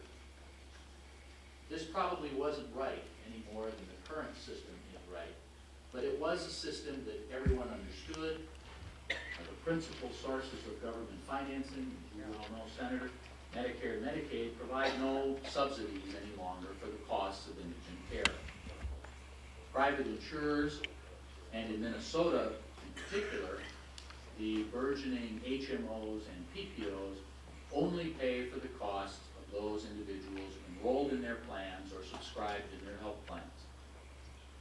In Minnesota, these payment sources, Medicare, Medicaid, each of their payments at the cost level, or some of us would cite it below the cost of rendering care, and they now represent 80% or more of all of the payments to Minnesota hospitals, none of which includes any subsidy for the care for the uninsured. Therefore, essentially, this subsidization that I described is initiatives to improve federal and state funding. We need to look at mechanisms. Medicaid is a primary example. Medicaid in this state is an efficiently functioning system, but it's underfunded. It can be the delivery mechanism for the uninsured if, as from that, I'm going to look within the healthcare system itself and ask the question, what could we do to make sure that we have enough dollars to provide insurance for those who are uninsured? Now, it's abundantly clear from the previous testimony we've heard today that one component of the gap between the haves and the have-nots is that the poor and the near poor are clearly underinsured. And I agree wholeheartedly, and I don't plan to embellish on the earlier testimony. Rather, I'd like to focus on a less obvious other component of the gap between the haves and the have-nots, and that is that the haves are overinsured because of health benefits that are either mandated by state laws or written into insurance packages. Now, that may be a rather unpopular viewpoint, but I think it's one of the hard questions we're going to have to face. It's my belief that the average insured American uses more services than necessary for good health, and that an important cause, not the only cause, but an important cause of that excessive utilization, especially for outpatient services, is the richness of the benefit structure of most insurance packages. Now, I don't know who the original architects of health insurance were, but I suspect they'd be shocked to find out that the same premium dollars they had originally intended to use for care for pneumonia, childhood meningitis, broken hips, and cancer surgery are now being stretched to provide care for warts, baldness, breast reductions, chiropractic therapy to improve one's tennis game, not to mention numerous unnecessary lab and x-ray tests, which are reasonably and persistently requested by informed patients who say, I saw a program on TV which said I should have this test, and I'm entitled to it because my insurance pays for it. Now, the original architects of health insurance, I suspect, would be even more disappointed if they knew that in part because of the high costs of these broad and often state-mandated health benefits, a cost, by the way, estimated to be as high as 20% of the total premium, a number which curiously coincides with a number of Americans, 20%, who are uninsured. Because of those high costs, the employers of 37 million Americans can't afford to provide health insurance. And they would be extremely discouraged, these same architects, to discover that despite ever-broadening coverage and minimal or no co-payments for a lot of services in health care, Americans, interestingly, are far less satisfied now with their health in the 1980s than they were in the 60s, or the 50s, or even the 1920s. For example, in the 1920s, Americans reported 0.82 episodes per year of what they called serious disabling illness. In the 1980s, they report 2.12 episodes per year of serious disabling illness. And this is despite an increase over that time from 2.5 to 5.0 doctor visits per year per average American.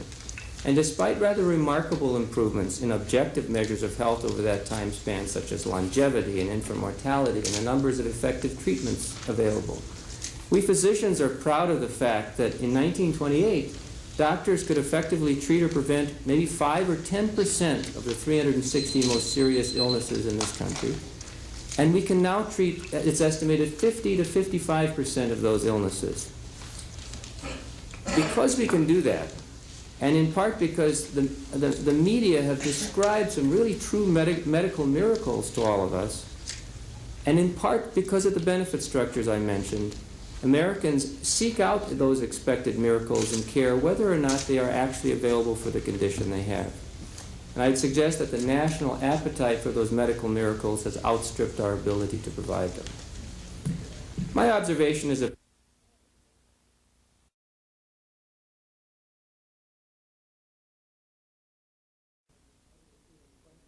also the question of how to extend coverage to 37 million uninsured, which must be done, in my view, that we should look seriously at the question of all of us who have insurance at the issue of overinsurance.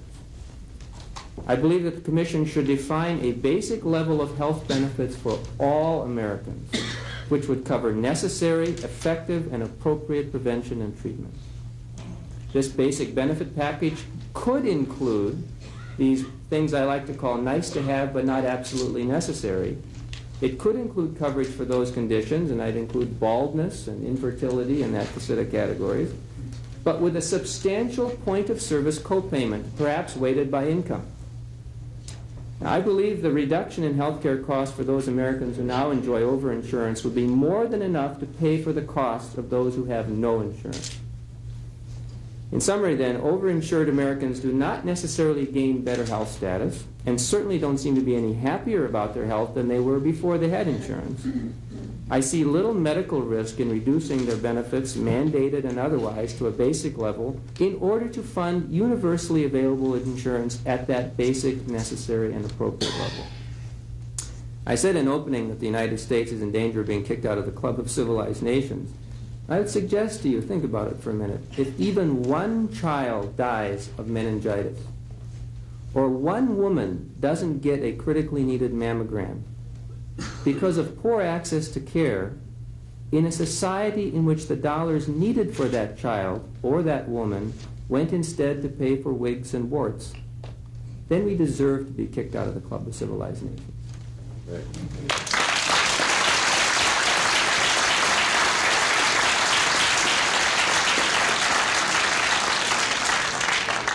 Finally, lest you think of me as the Grinch, let me assure you that as a doctor, I understand how deeply people feel about coverage for important issues such as infertility.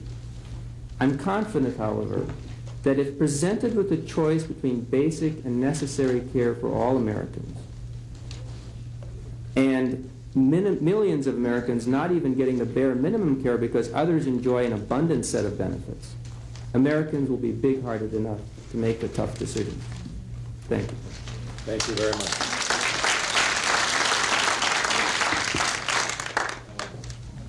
I'm sure we're going to get very excellent statements from each of these panelists, but I must remind all the members of the panel that there's a young lady sitting in the front row with a sign that none of you can read. And the sign is to enforce the rules you knew about before we got here, which is that despite the length of your statement, Thank you, Mr. Chairman. I am the executive director of a coalition that consists of 55 relatively large corporate and public sector employers, as well as 15 labor unions, and hospitals, physicians, HMOs, and health insurers.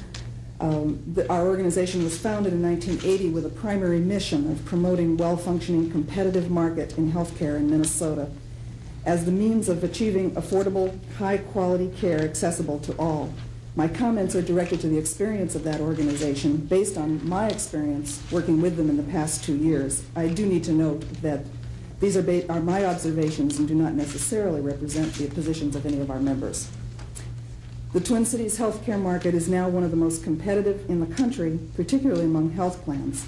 Employers encourage this by actively supporting the development of HMOs and other health plans over the last 10 to 15 years.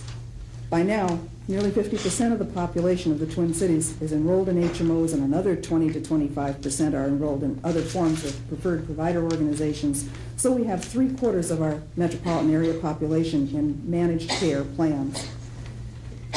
At the same time, our employers are experiencing increases in cost of health benefits on the order of 15 to 25% per year. And the question inevitably arises, has this been the test of competition and has it failed? From the point of view of employers, who, I think it needs to be remembered, do purchase coverage for hundreds of thousands of people, there is some failure in containing rising costs. From the point of view of others in our society, there are other serious unmet needs that have been described earlier today. Employers, however, do not entirely see this market as a failure. In my conversations with them, they still look to the management of the health plans, both HMOs and non-HMOs, to bring about continuing improvement and innovation. And they look to competition among plans as the disciplining force that holds the most promise of leading to a balance of cost with benefits. 1 year ago, our organization commissioned the Lou Harris firm to survey employers because we too wanted to know if they were becoming disillusioned with the competitive healthcare system. We surveyed 300 employers that ranged in size from 75 to over 50,000 employees in the state of Minnesota. We found that overall employers were highly satisfied and they thought their employees were highly satisfied. Overall, they were about equally satisfied with HMOs, with their own self-insured programs, and with the one preferred provider plan that was large enough to be significant in our survey. It should also be noted that the health plan features that were most important to employers related to service and access. Cost came in fourth in importance. On service and access, different kinds of plans were ranked comparably. Employers did tend to equate a large provider panel with access to quality care. Closed panels, no matter who they were less likely to be ranked excellent for providing quality. I believe this reflects the absence of direct ways for employers and employees and citizens to evaluate quality, and that this lack has been a major obstacle to the market's achieving what it was originally hoped to do. Some of the greatest dissatisfaction was expressed with limiting the plan's ability to limit the growth in costs. Employers tended to rank their own self-insured programs relatively well for cost control, but these programs are not required to include benefits mandated for other plans and are not generally in the position of serving or subsidizing the uninsurable or beneficiaries of Medicare and Medicaid, and yet these needs remain in our society. In my observation, there are 3 elements that characterize Minnesota's employers' attitudes and actions today. First, employers are concluding that in order for all of us to realize the potential benefits of a strong competitive market, they themselves must become more sophisticated buyers. Accordingly, they are demanding much more information from plans, and they want to be able to sort out what differences in costs are due to differences in patients and what are due in differences to the plan's actual ability to manage. They also want better ways to differentiate plans on the basis of quality and the appropriateness of care, as well as cost. Second, employers are concluding that their employees must become more responsible and cost-sensitive users of the care system. Many are therefore requiring more cost sharing on the part of their employees. More on that in a moment. I do want to note there was one widely publicized case about 3 years ago where a large employer terminated its HMO contracts for non-union employees and replaced the coverage with preferred provider arrangements that included employee cost sharing. Some thought at the time that this was the beginning of the end for the competitive market and for HMOs in Minnesota. Quite the contrary occurred, however, and that brings me to my final point. Employers are starting to see the cost problem as a need for active management of practice of medicine and for practice patterns. According to explicit standards of care, they're looking to plans, managements, and physicians to do this job. The employer mentioned about just a moment ago recently reestablished its relationship with an HMO company and permitted a return to first dollar coverage for their employees who join that plan because they have confidence in that organization's ability to manage care. The employer will keep doing business with other plans to maintain the competitive environment that they believe fosters continuing improvement. To conclude, Minnesota has, I think, learned that competition in healthcare isn't easy for buyers or sellers, and that without vigilant and informed buyers, it won't automatically produce cost-effective care. It also won't take care of all citizens unless there is also explicit public policy to provide subsidies for those who cannot afford care or insurance. It's still an open question whether competition will produce forces strong enough to balance the pressure of rapidly expanding technology. I do know that Minnesota, in spite of these questions, has not given up, and that its employers, employees, providers, and plans are all working very hard to make the market work. Thank you for the opportunity to share these comments with the Commission. Thank you.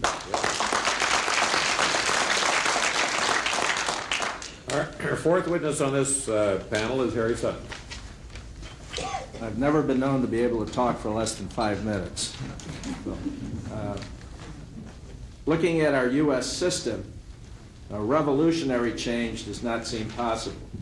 I've been asked to talk about other areas than what Pat is talking about, which is the very large employer, and go back to the other part of the market, which is the small employer, where as many as half of the employers do not have insurance coverage. I'd like to address a couple of things.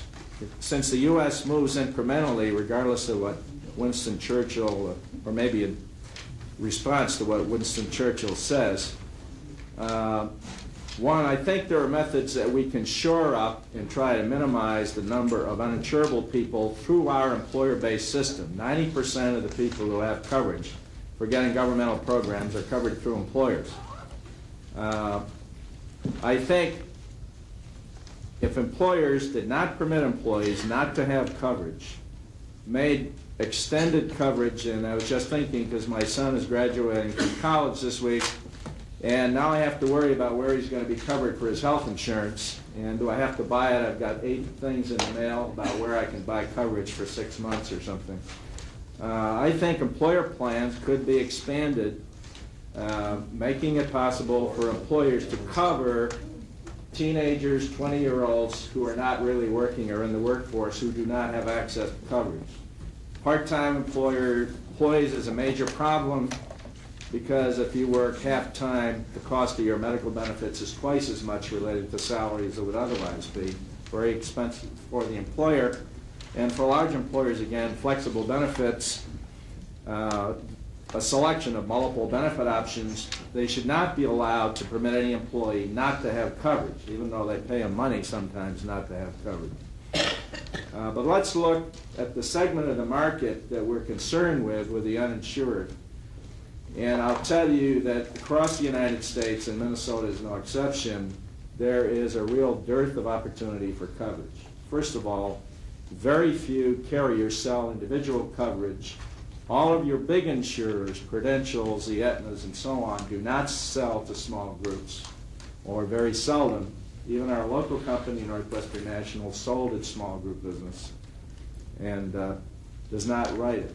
The small group market is highly dependent on commercial insurers and Blue Cross, which have some good programs but involve underwriting and re-rating with big rate increases. The underwriting enables the carrier, if the employer has no one who's impaired or a bad risk, to have a fairly competitive premium. But the administrative cost of running a small group, whether it's in a trust or not, runs from 25 to 35% of premium, compared with the Honeywell or very large employer where maybe the administrative cost is only 5 or 6%. We develop rates in our business for insurance companies, and I'll tell you the inflation trend is about 30% a year. In other words, if you were to buy insurance as a small employer, your costs would go up 30% every year at current inflation trends. Now, what is happening is that small employers primarily buy in price. Pat talked about the large employer sample, where they're worried about quality. The small employer is worried about affordability of his buying coverage for his employees. And in many cases, the employee has to pay most of the cost, whereas with a larger employer, half of them pay at least the full employee cost and about a third pay for the full cost of the dependents. So that the problem we have in the smaller employer and individual market is that the individual has to make an economic choice about whether he will spend the money or not spend the money for health care. If he is in very good shape, he won't spend the money, therefore he's not insured. If he gets sick, he has no insurance coverage.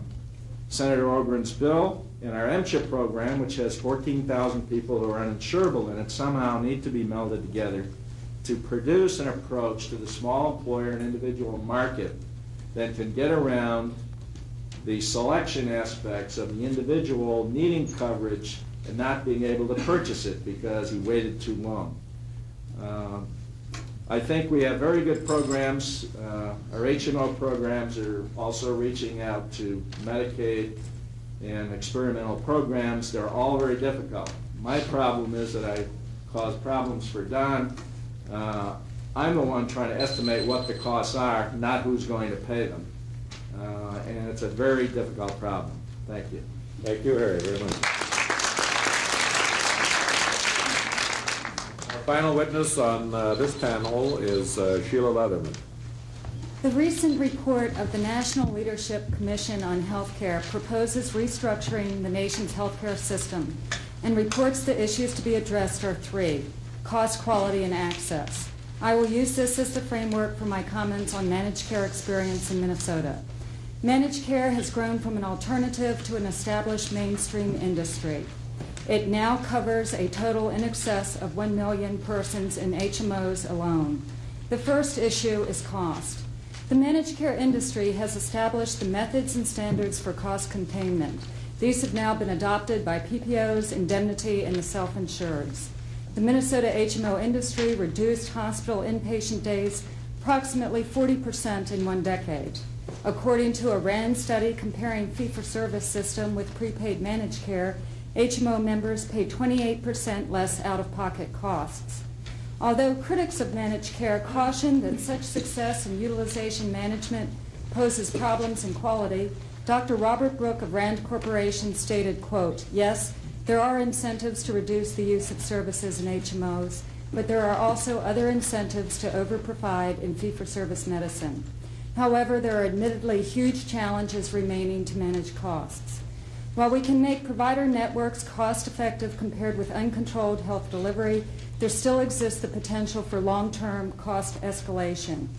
Problems of technology proliferation, high utilization due to consumer expectations, and costly benefits being mandated by the state all are threatening. Additionally, as Medicare and Medicaid have limited what they pay, hospitals and HMOs have been forced to shift costs. Accordingly, premium prices have risen sharply for employers who do mergers or acquisitions. The reasons are multiple. These are a few: rapid growth, an overzealous adoption of the competitive notion with impact on pricing, and the participation in Medicare and Medicaid. Next, I wish to comment on quality.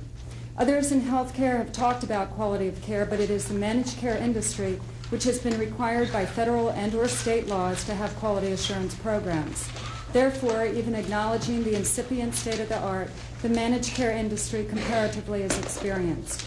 The Minnesota State Health Department, in its white paper of January 1908, commented, and I quote, "Increasingly, the quality of health care provided by HMOs has come under attack.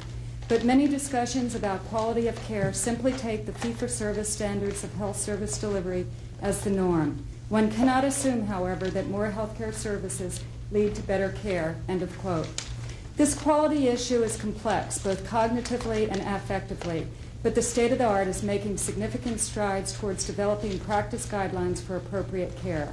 Access is the third issue. The National Leadership Commission stated that, quote, the uninsured and underinsured tend not to seek help until quite sick, which makes them more of a burden on the system, end of quote. Necessary resources to ameliorate this situation are money, capacity of the system, and capability of providers. The Minnesota experience with Medicare and Medicaid would illustrate a few of the critical issues. First, systems problems. We must avoid further fragmentation. Multiple sources of payment create a Byzantine system that is costly and difficult to administer. Secondly, financing. The burden of risk of HMOs has been too great. The losses become part of the premium paid by those buying group health insurance. Also, the cost of unpaid care is passed along to providers, creating further financial instability and increased contentiousness in relationships.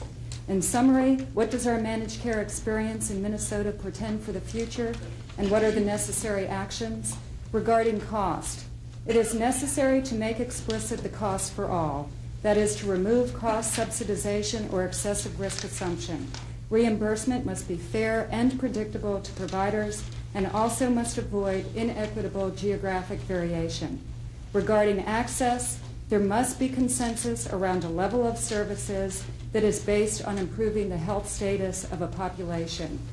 Regarding quality, until we can better define appropriate care, it is impossible to set meaningful standards for access or to devise prudent reimbursement methods. In short, I do believe that managed care concepts and the experience may be instructive for planning an efficient healthcare system that provides universal access for all. Thank you very much for that. Thank you.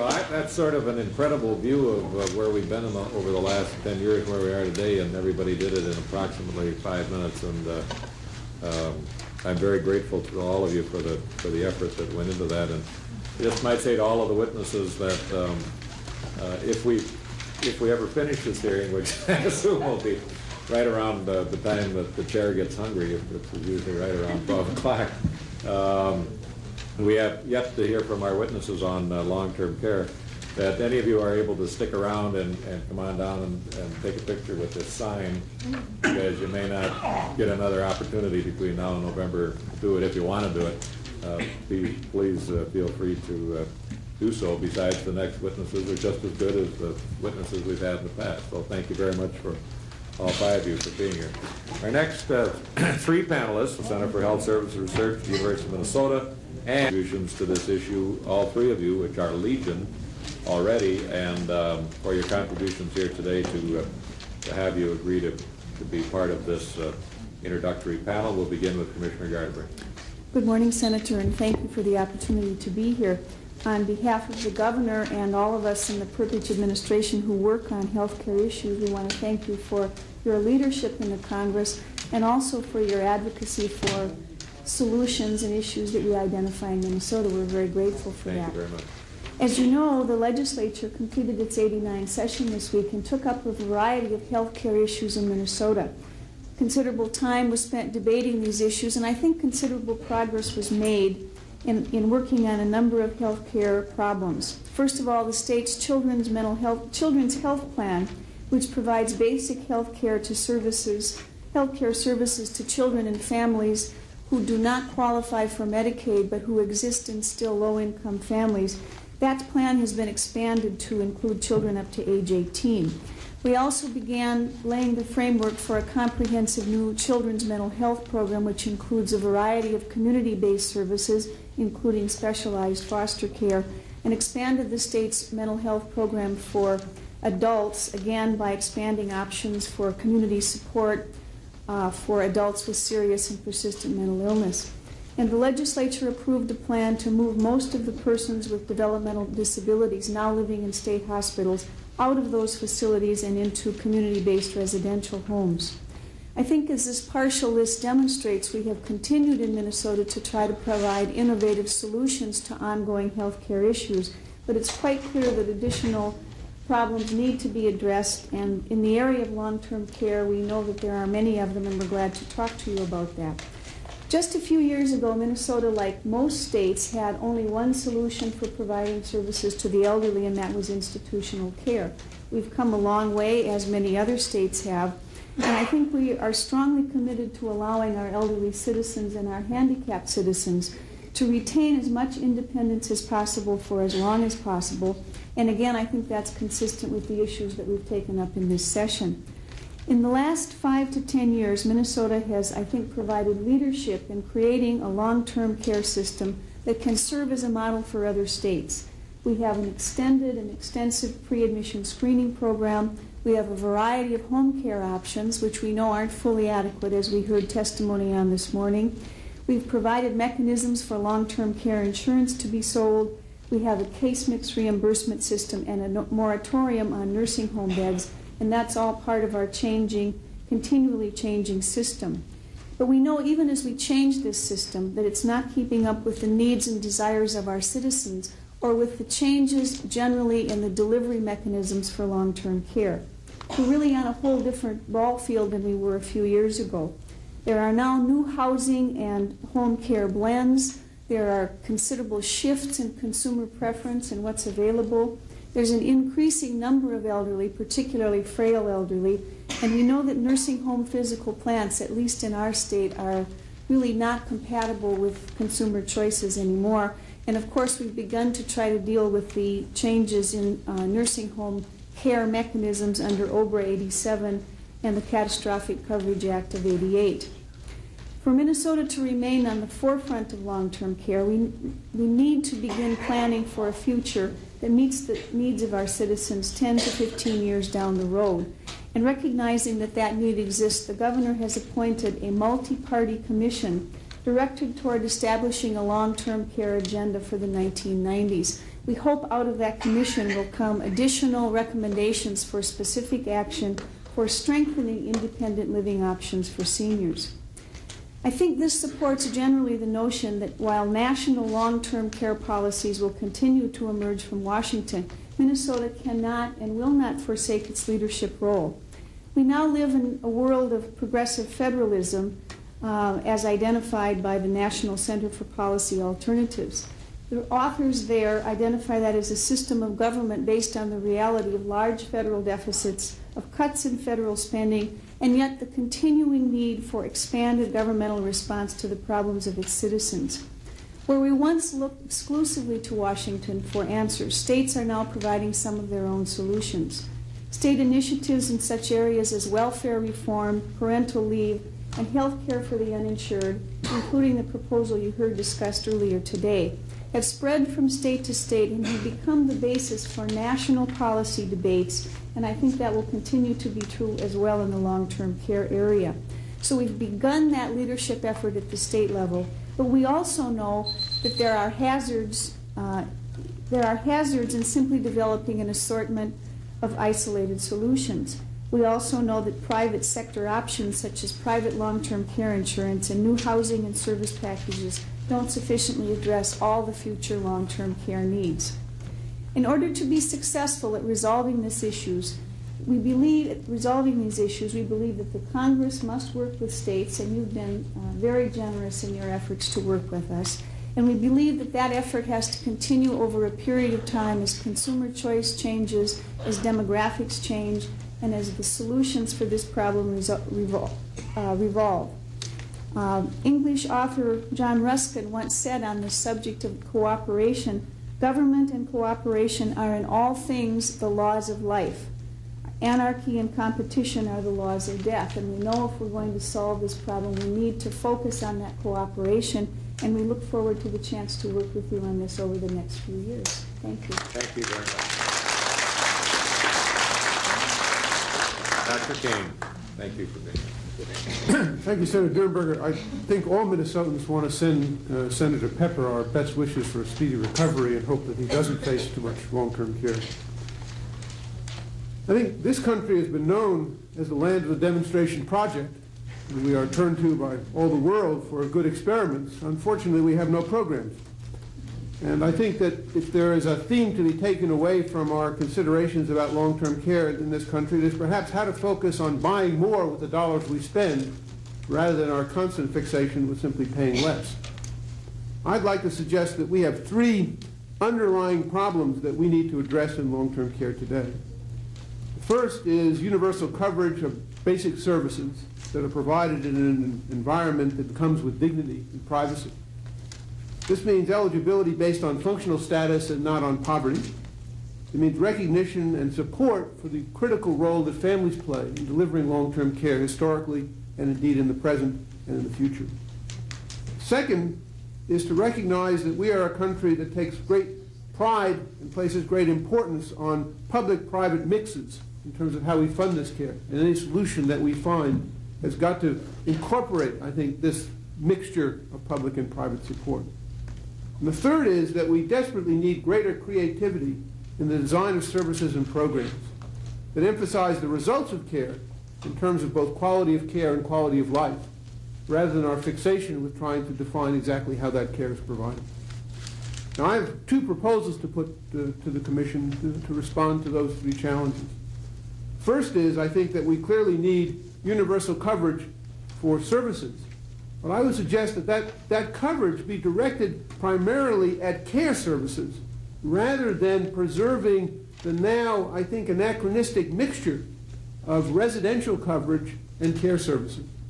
That we need to break away from our old image of the nursing home and separate those two components of nursing and home and recognize that what we want to provide for all Americans is in fact access to those nursing small-end services that really could then be made available. And that this would then allow greater variation in the way the residential component was being provided, would provide an incentive for people to save for long-term care such that they could buy greater amounts of amenities, while we would clearly have to provide a minimum level of housing for those who are unable to afford it. This would then be compatible with a private long-term care insurance initiative. It would also be compatible with what is perhaps even more appropriate, a strong commitment on the part of America to save. I think that we are going to need, in such a system, a strong role for case management in order to be sure that services are provided on the basis of functional needs and not on the basis of something more easily measured, such as income. And we are probably also going to need some role for co-payments, given the American propensity to take advantage of any system that's made available to them. The second proposal that I'd like to make is that we ought to be shifting the way in which we regulate this new and evolving long-term care industry. We have been the prisoners of professional orthodoxy for too long and have developed a number of rules that were well-intentioned but have become strangulated in terms of the creativity that's available now to be able to provide meaningful long-term care. And I would suggest that we are now embarking on a revolution in acute care that we need to match in long-term care. Long-term care has too often been doomed to repeat all the mistakes of acute care before it can create its own path. And in long-term care particularly, there is a real role to begin to look at the degree to which we achieve the outcomes that are reasonable to expect for this care under a variety of different ways of approaching that care. And that we need to shift our emphasis, therefore, in regulation away from the structure and process fixation onto much more looking at the ratio of achieved to expected outcomes, where those outcomes are expressed along a multiplicity of dimensions that include the full range of functioning and are weighted by a careful discussion of what it is we really value among those multiple outcomes. And indeed, I think we need more dialogue about what it is that people really want, because as we begin to talk about those things, it turns out there's much more consensus than we ever really expected existed. But there are also some very real differences across the different kinds of people who receive long-term care. This kind of an approach then would allow us to make comparisons across modalities of care so that we can get away from this fixation about alternatives and one thing trying to displace another, but really looking at the kind of creativity. It also allows us to provide greater flexibility in terms of the rewards and the penalties that we can put on the providers of care rather than simply having to argue that we either put them in business or out of business or try and find them. We can, in fact, begin to pay more for better care. We can, in fact, begin to really match our desire for better quality with our willingness to pay for it.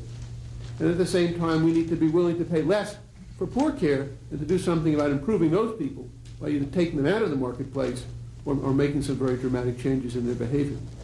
So I think if we can begin to open up the dialogue about long-term care and reconceptualize the problem and not simply tinker at the margins while maintaining the now anachronistic structure that we've created, I think there really is some hope in America for doing a better job, and I think this commission can get its job done by November. Great. Thank you, Bob, very much. Final panelist on this panel is Cynthia Polich of Interstate. Thank you, Senator. One of the century's greatest achievements, I think, is the tremendous improvement in life expectancy that we have experienced. A child born in 1900 could expect to live about 48 years. A child born in the 1980s, in contrast, has a life expectancy of 70 years if a boy and almost 78 years if a girl. Due to this increased longevity and an associated decrease in fertility rates, there has been an unprecedented increase in both the number and the proportion of people over age 65.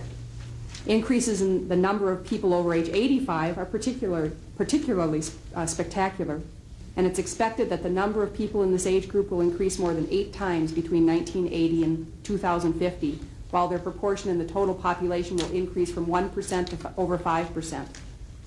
One of this century's greatest challenges is to determine how best to pay the long-term care costs associated with this aging population. Today, nearly $50 billion is spent in the United States for long-term care. The primary funding sources are out-of-pocket payments by those who use services and Medicaid for those who are poor or become poor due to their need for long-term care. The costs paid by both the public and private expenditures have climbed tremendously in the last decade, and future increases are expected to be even more dramatic. By 1995, long-term care costs are expected to reach $80 billion nationally. But despite the billions of dollars that we spend on long-term care, the system is notorious for its inadequacies. In addition to the high and rising costs, publicly funded services are largely limited to acute and institutional care. In-home supportive services, as we have heard today, are needed by many elderly who suffer from chronic conditions but are inadequately covered. There is little or no coordination of medical and non-medical services, although such coordination is essential to providing appropriate quality care. The funding sources are fragmented and uncoordinated, resulting in inefficiency and confusion by those people and their caregivers who are seeking care. Finally, individuals must impoverish themselves to receive public assistance for nursing home costs. What, if anything, can be done to improve this system? For nearly a decade, the problems associated with long-term care and financing and delivery have largely been ignored.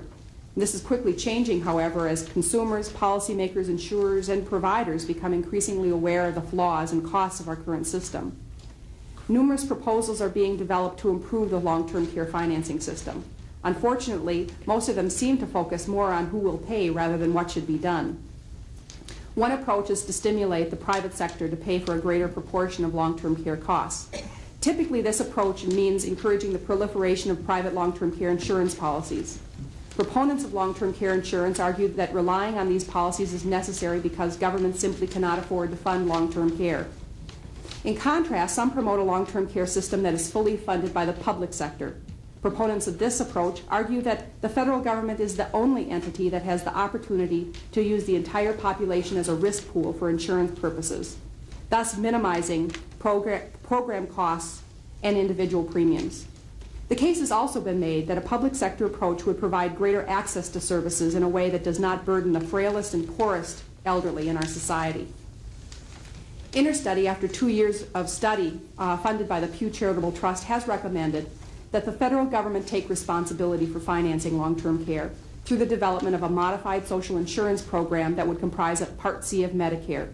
We have provided a more detailed description of our proposals to the members of the Commission. There are many reasons why we believe this approach is preferable to private financing of long-term care. One of the primary arguments against public financing of long-term care is fundamentally flawed. Proponents of private financing contend that public sector is incapable of allocating more funds for long-term care given the deficit and related budgetary constraints. As a nation, however, we are already paying the costs of providing long-term care, and we will continue to pay these costs far into the future. Whether public or private, the money that is generated to pay for long-term care is ultimately private money. It comes from individuals who disperse it through various forms of payment: taxation, insurance premiums, direct out-of-pocket payments to health care providers. As a result, public financing will continue to be needed, and more importantly, the public sector will maintain responsibility for the sickest and poorest individuals, resulting in a more costly public system. It is only through a universal social insurance approach that the risk of long-term care can be pooled across the entire population and per capita costs minimized. It's only through this approach that administrative and marketing costs can be tamed and the vast majority of resources be allocated to direct services. It's only through a public program that we can avoid a two-tiered system that discriminates against the poor and sick while providing much greater benefits to the economically advantaged. The issue of how to fund long-term care needs of the elderly has entered the forefront of public policy making, and we all applaud that. Already, numerous bills have been introduced to Congress to resolve this problem. And in the next several years, various approaches will be debated and some action will be taken. In the meantime, while we debate the merits of public versus private financing of long-term care, millions of elderly are currently at risk of impoverishment and unsuitable care because of a failing long-term care financing system. The needs of those elderly cannot be set aside by ignoring the need for an improved public system. Thank you.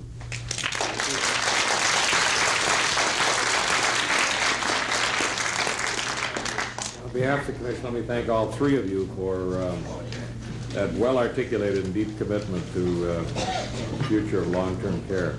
Our final panel give us the Minnesota experience with long-term care. The first is LaVon Jostin, who is Senior Vice President of AltCare, former Director. Thank you, Senator. I'd like to thank you for this opportunity to describe Grab the microphone. I'd like to thank you for this opportunity to describe the Minnesota experience, because I think we have some good examples to share with the nation. I would like to also point out that I agree with one of the things that Dr. Kane says, that we need to think about the long-term care system in a different way than we think about payment for the acute care system. We need to focus on how we can have a coordinated, individualized care system that the individual has some voice in. And I'd like to share with you information about 3 communities in Minnesota that have developed long-term care systems that enable people to care for themselves and that give them a voice in the decisions that affect their care. The Aiken County Board of Commissioners endorsed in 1984 the formation of a task force to plan for improvements to the existing long-term care service system. Members of that initial committee included people from the hospital, from the county commissioners, the Board of Health, the Public Health Nursing Agency, which is the certified home care agency in that community, other community agencies, and representatives of the senior population. A service inventory and needs assessment survey was administered to key informants. As a result, a plan called Building Our Future was developed. It addressed gaps in the service continuum, the need for coordination of service at the client and systems level, and congregate housing. As a result, care coordination has increased. More congregate housing is available in that community. A respite care program was initiated. Nutrition sites became available in the rural parts of the county. An RSVP program was initiated, and their current effort is focusing on the feasibility of establishing adult daycare in their community.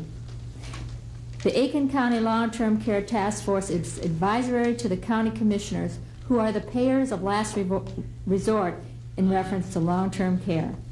The citizens, through their participation on the board, the committees, as well as volunteers and as voters, have been able to have a voice in the decisions in their community that affect long-term care and that affect them. This approach to long-term care planning is not unique to Aiken County. Winona County in 1985, the county commissioners also formed a task force which consisted of many of the same providers as well as representatives and community leaders. They addressed the issue of the needs of the frail elderly in their community. As a result of that effort today, they have a central point of entry to the long-term care system, which also provides information and referral services to people in need of long-term care. They've increased the amount of transportation available. Providers are coordinating their individual organizations' program planning in terms of new initiatives, and the care provided to individuals' care planning coordination has increased.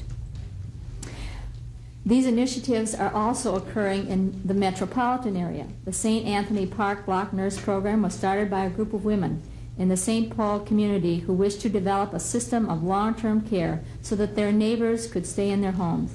A citizen board was established to guide the development of a system that combines the use of volunteers, volunteer nurses, and neighborhood nurses, and through contract, public health nurses from Ramsey County Nursing Service.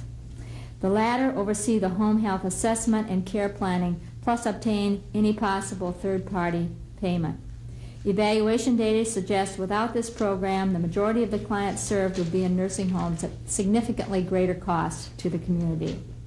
Another rural county initiated a similar process as Aiken and Winona, but they were unable to go forward because of lack of dollars. They needed dollars to expand their administrative staff to carry out the planning process, expand existing services such as the public health nursing home care program, and hire someone to recruit, train, and support volunteers, as well as to cover the increasing cost of uncompensated care.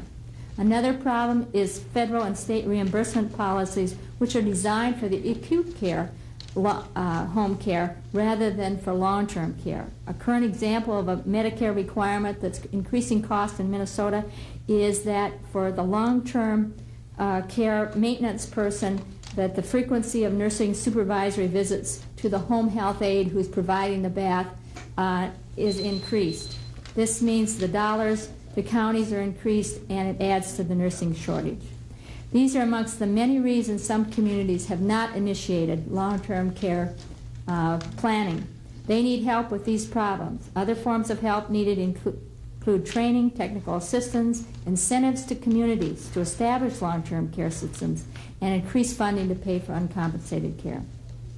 The programs I've described all facilitate individuals and their communities caring for themselves.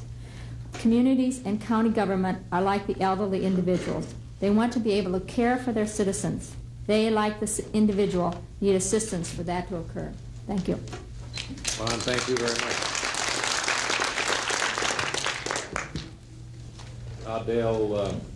Dale Thompson, thank you for being here. Thank you, Senator, for the opportunity to testify this morning. The long-term care providers that I represent look forward with great enthusiasm for the Commission to sort of grab this very difficult problem by the horns, and as someone said earlier, see if we can't make something happen after many years of discussion. Weren't you on an advisory committee to the last Secretary of HHS on this subject? We had a policy committee that looked at long-term care financing options and specifically long-term care insurance. Many of the comments I'll make today are as a result of some of that discussion. We also would like to thank you for your continued leadership in this particular issue and look forward to the future and results. The problem of how to finance the delivery of comprehensive long-term care services is a very, very complex and broad-based problem. It's one that has to be addressed. We have to address it in order to pull together the fragmented array of long-term care services in this country and be able to offer them to seniors and others in somewhat of a coordinated fashion. As a spouse of one of the nursing home patients in our facility said to me a while back, there's got to be a better way to pay for long-term care in this country than to spend everything you own and go on welfare. And when you think about that, that's a very limited option, especially for nursing home care and for other services, and that indeed is a challenge before us. I think there's a growing consensus, in contrast to maybe what Cindy said earlier, that possibly a public-private approach might be one solution to looking at a solution to a comprehensive financing system for long-term care. I think there are resources in the private sector that need to be tapped. We see long-term care insurance. There are now 13 approved long-term care insurance policies in the state of Minnesota that meet the expectations of the legislature and other policymakers here. And it's an effort to harness, if you will, some of the private sector resources. As someone mentioned earlier, half of the cost of long-term care today is paid for out of pocket, so we already are spending the money. And to the extent that we can harness some of those resources in more of a risk-pooling fashion, that indeed there maybe is a public or a private sector, if you will, part to the solution. I guess we also believe that not everyone can afford some of the options that will be developed in the private sector, and indeed we do need a public sector approach, if you will, also that could work in tandem with a private sector approach to get the best of both worlds, if you will, in trying to address the problem. The second point I'd make, I guess, if we're going to look at a total public approach or a total private approach or some combination of the two, I think it's important to see where the commitment in the public sector comes now for paying for long-term care. In the case of nursing home services, we know that just under half the cost of nursing home care is paid for by the Medicaid program in this country. And the Medicaid dollars across the country are approximately half federal dollars and half state dollars.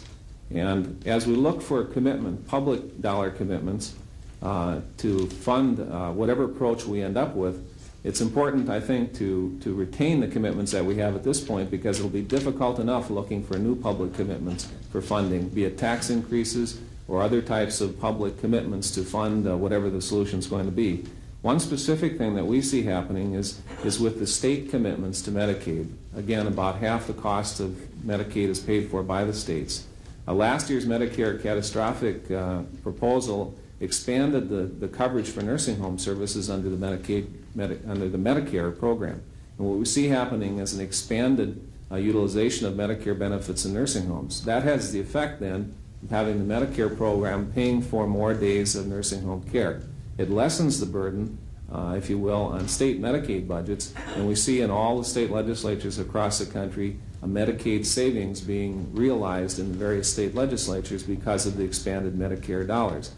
Now, what many people had thought is if we developed a Medicare Part C program, then indeed then we'd have to worry about a reduced level of support on the part of states. But in Minnesota, for example, the state costs of nursing home care have been reduced approximately 10% just this year or the next 2 years alone by the expanded payment for services by Medicare. And I would suggest to the Commission that when they find the ultimate solution, whether it's all public or all private or some of each, that we'll probably need all the public commitment that we have at this point, and they should work to wrestling with the problem that if states are going to be involved in some of this public commitment, they need to continue to share at least the level of responsibility that they're sharing now, because the federal government may not be able to take on the whole public sector commitment. Finally, I guess I'd say that I'd urge the Commission not to be timid. I think various surveys that have been looked at, a recent one by the Villers Foundation showed that by a 5-2 margin, respondents expressed a willingness to tax themselves or to pay in some other way for long-term care services. One of the few needs in this country that people have stepped forward and said they're willing to make a commitment to fund. And so I would, again, urge the Commission and members of Congress, when they receive your report, to take action, as someone suggested earlier, and to make the commitment to an aggressive program for the future. Thank you.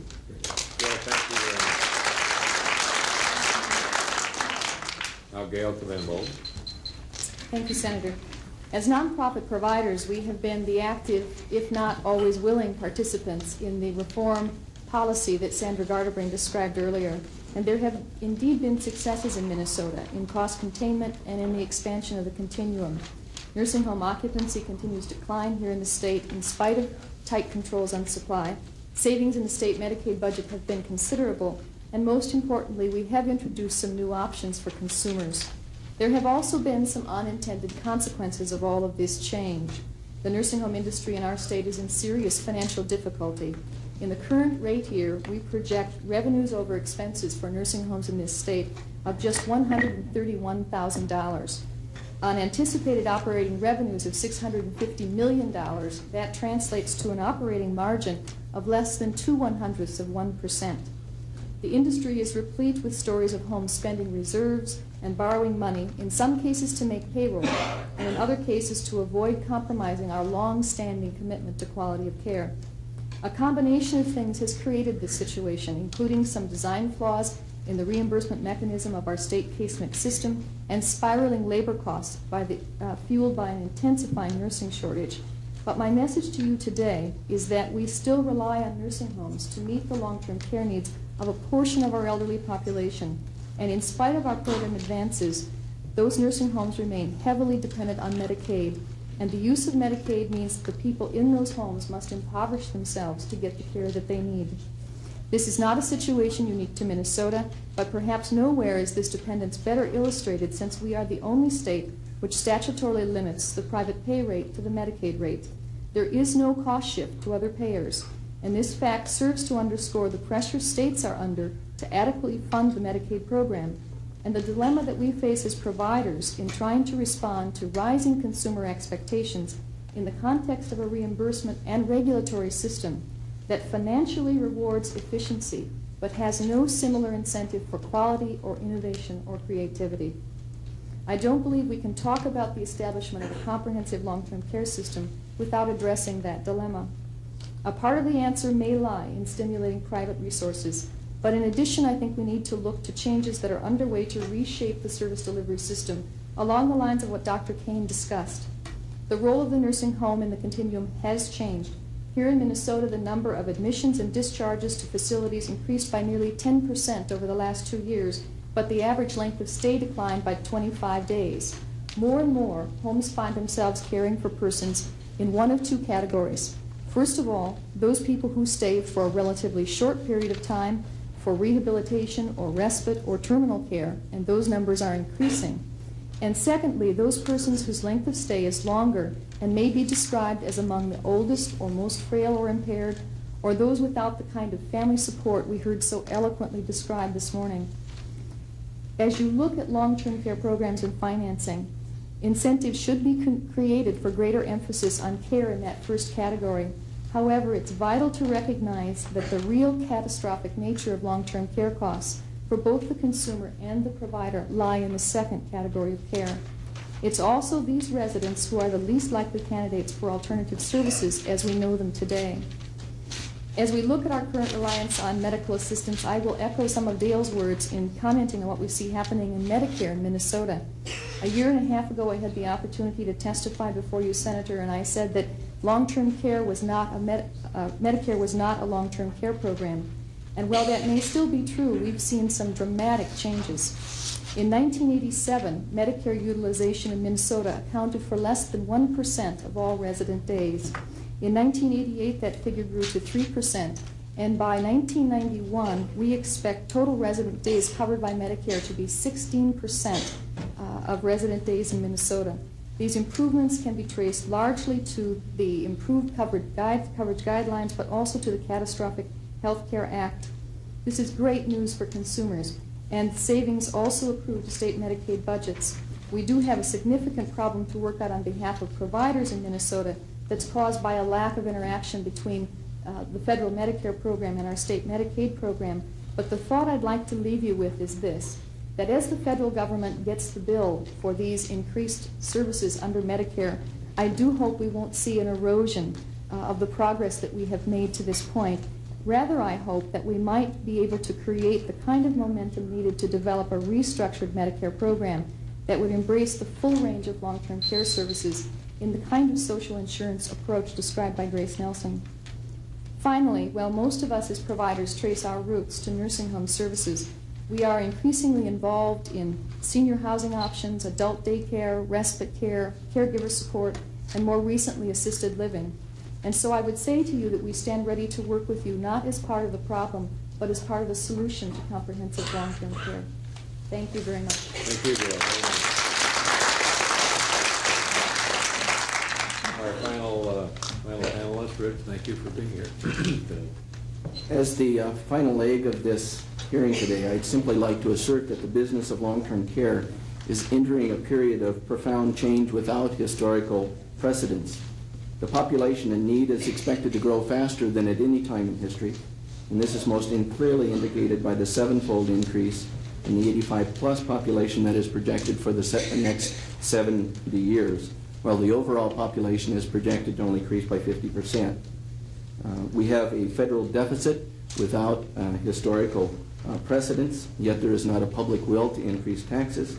The cost of health care continues to exceed the rate of inflation in spite of cost containment, and older people and their families and professional providers are constantly being asked to do more with less. The existing system of care is increasingly being viewed as inadequate, and new solutions are yet to be found.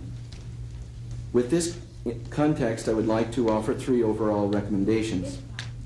1, the focus of policy planning needs to shift from issues of long-term care to issues of chronic impairment. 2, new comprehensive national policy is needed to guide program activity across the spectrum of public and private financing for the chronically impaired elderly. And 3, a long-range strategy of healthcare reform for the chronically impaired is needed to sequentially prepare for the newly emerging problems of the 21st century. With reference to shifting the focus of policy planning from long-term care to problems of chronic impairment, it's important to keep in mind that from a client's perspective, care involves far more than what is provided by nursing homes and home health agencies. Problems of the chronically impaired are volatile, complex, and ongoing. They require services from hospitals, physicians, family caregivers, and a host of other providers in addition to nursing homes and community-based long-term care programs. When public policy focuses only on a narrow segment of care and not on the totality of the problem to be addressed, the resultant array of services becomes fragmented, continuity of care becomes difficult at best, and no one can determine the full cost, let alone control it. In order to be truly responsive to the chronically impaired, public policy must encompass the full array of client conditions and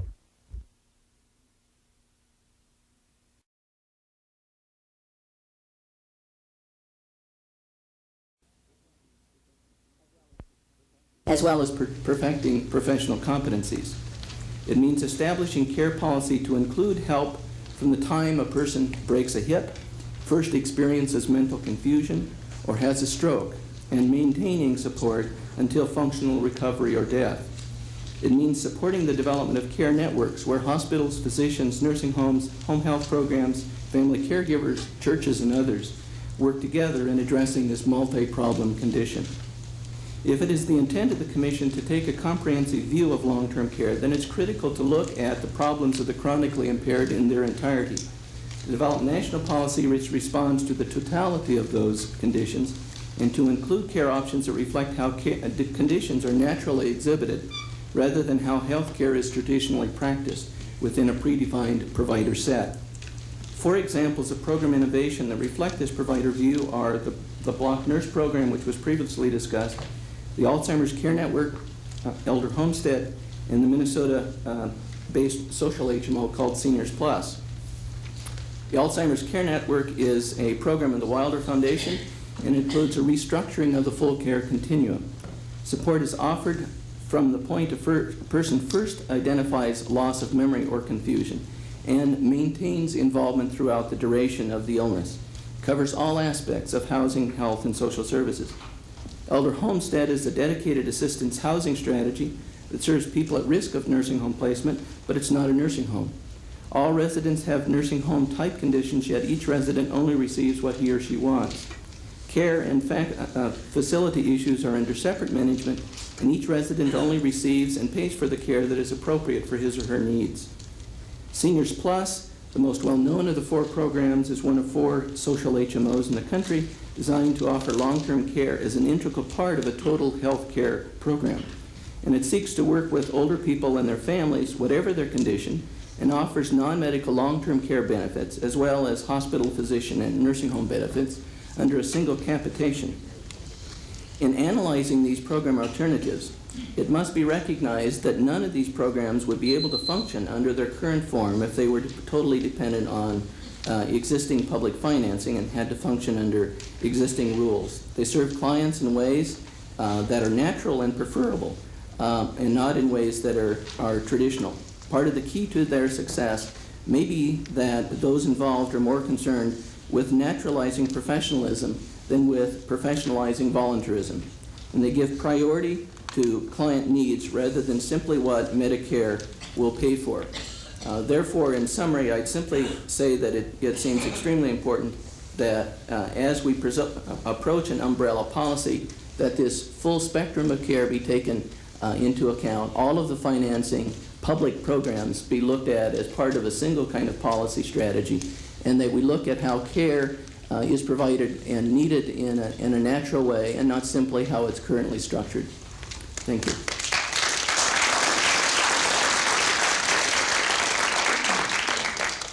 Well, thank you all very much, everyone on the panel and everyone who has participated today. Let me say to everyone that this is, I know it's not the beginning of anyone's participation. All of you who have come to this hearing have been at these hearings before or at other hearings, or we would not be having this commission, and we would not be having this commission hearing. As I said in my opening statement, we have eliminated some important gaps in protection of elderly and disabled persons in America, but the most difficult problems remain. If we are a civilized nation, and we all believe we are, although that's been challenged here today by a number of the witnesses, then we must rectify the shortcomings in the current health care delivery system that limit or prevent access of all persons in the United States to comprehensive health care. It is the pledge of this commission and its 15 members that by November 9th of 1989, we will have a report and recommendations to all of you and to all Americans on how that is to be accomplished. For those of you who are interested, there will be more field hearings of the Commission. So probably only a coincidence that some of these hearings will also be in other states of members of the Commission, like Montana on June 30th. Any of you in Missoula, I mentioned that earlier. Those of you who might be around Cleveland, Ohio on July 6th, or Cincinnati, Ohio on July 5th. There will be Commission hearings in those communities as well. There will also be, we're now meeting every week, at least in Washington. We have met with the National Leadership Commission to talk about their reports. And we will, later this summer and into the fall, be holding hearings in Washington, D.C. as well, and decision-making sessions of one kind or another leading up to the final report of the Commission on November 9th. I think probably somewhere you know the names of the people that are involved in the Commission's work itself. On the Senate Finance Committee, in addition to myself, is Jay Rockefeller, who is from West Virginia, who is the chair of the Medicare subcommittee now that the Democrats are in the majority and we're in the minority. That's the subcommittee of which I am the ranking Republican. Also Senator Baucus from Montana and Senator Hines from Pennsylvania, both of whom have had long-standing interests in these areas. And Senator David Pryor from Arkansas, who is currently the chairman of the Senate Select Committee on Aging. Then, of course, the person who's had an interest in these issues as long as anybody in the Congress of the United States, other than the current chairman, Congressman Pepper, is the chairman of the new committee that I'm on now, the Labor and Human Resources Committee, Senator Teddy Kennedy of Massachusetts. And that represents the 6 members of the United States Senate, the most knowledgeable on these issues in the Senate. On the House side, the chair and the ranking member of the Health Subcommittee of the Ways and Means Committee, which is the Tax Writing and the Medicare Committee of the House of Representatives, Congressman Pete Stark, who comes from the San Francisco area of California, and Congressman Bill Bradison, whom you saw on television this morning from, he's the Republican and he's from Cincinnati, Ohio.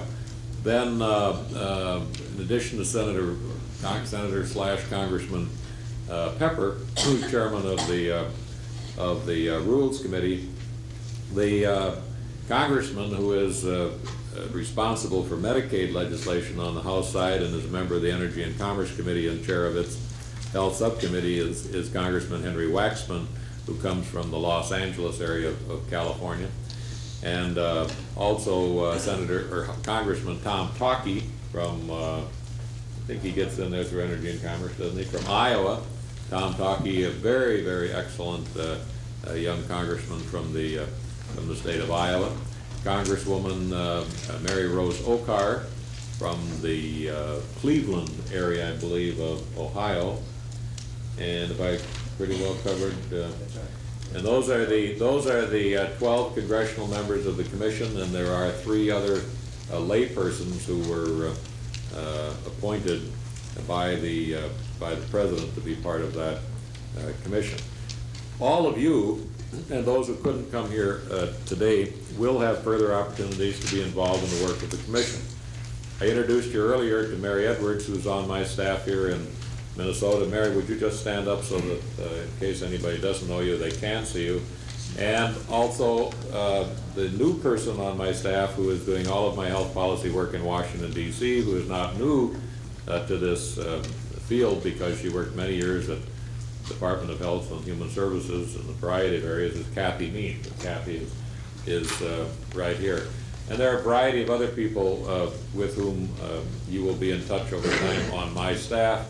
And we will be in touch with you via the normal means of communication, so that those of you, Marge Simpson over here has, Maxine Simpson over here wants, yeah? Same stuff. Yeah, she wants to talk to me about Alaska, so comparing Minnesota and Alaska. Now, lots of you in this room have other ideas, some of them generated by this meeting, and we will find the way over the next 5 months to permit all of you to play a role in the work that this commission is going to be developing, because once November 9th comes, that's the foundation for what the sign up there and what all of the work that you people have been putting in over the years. That's the foundation on which to build, and I can't think of a better foundation for it to have than a Minnesota foundation.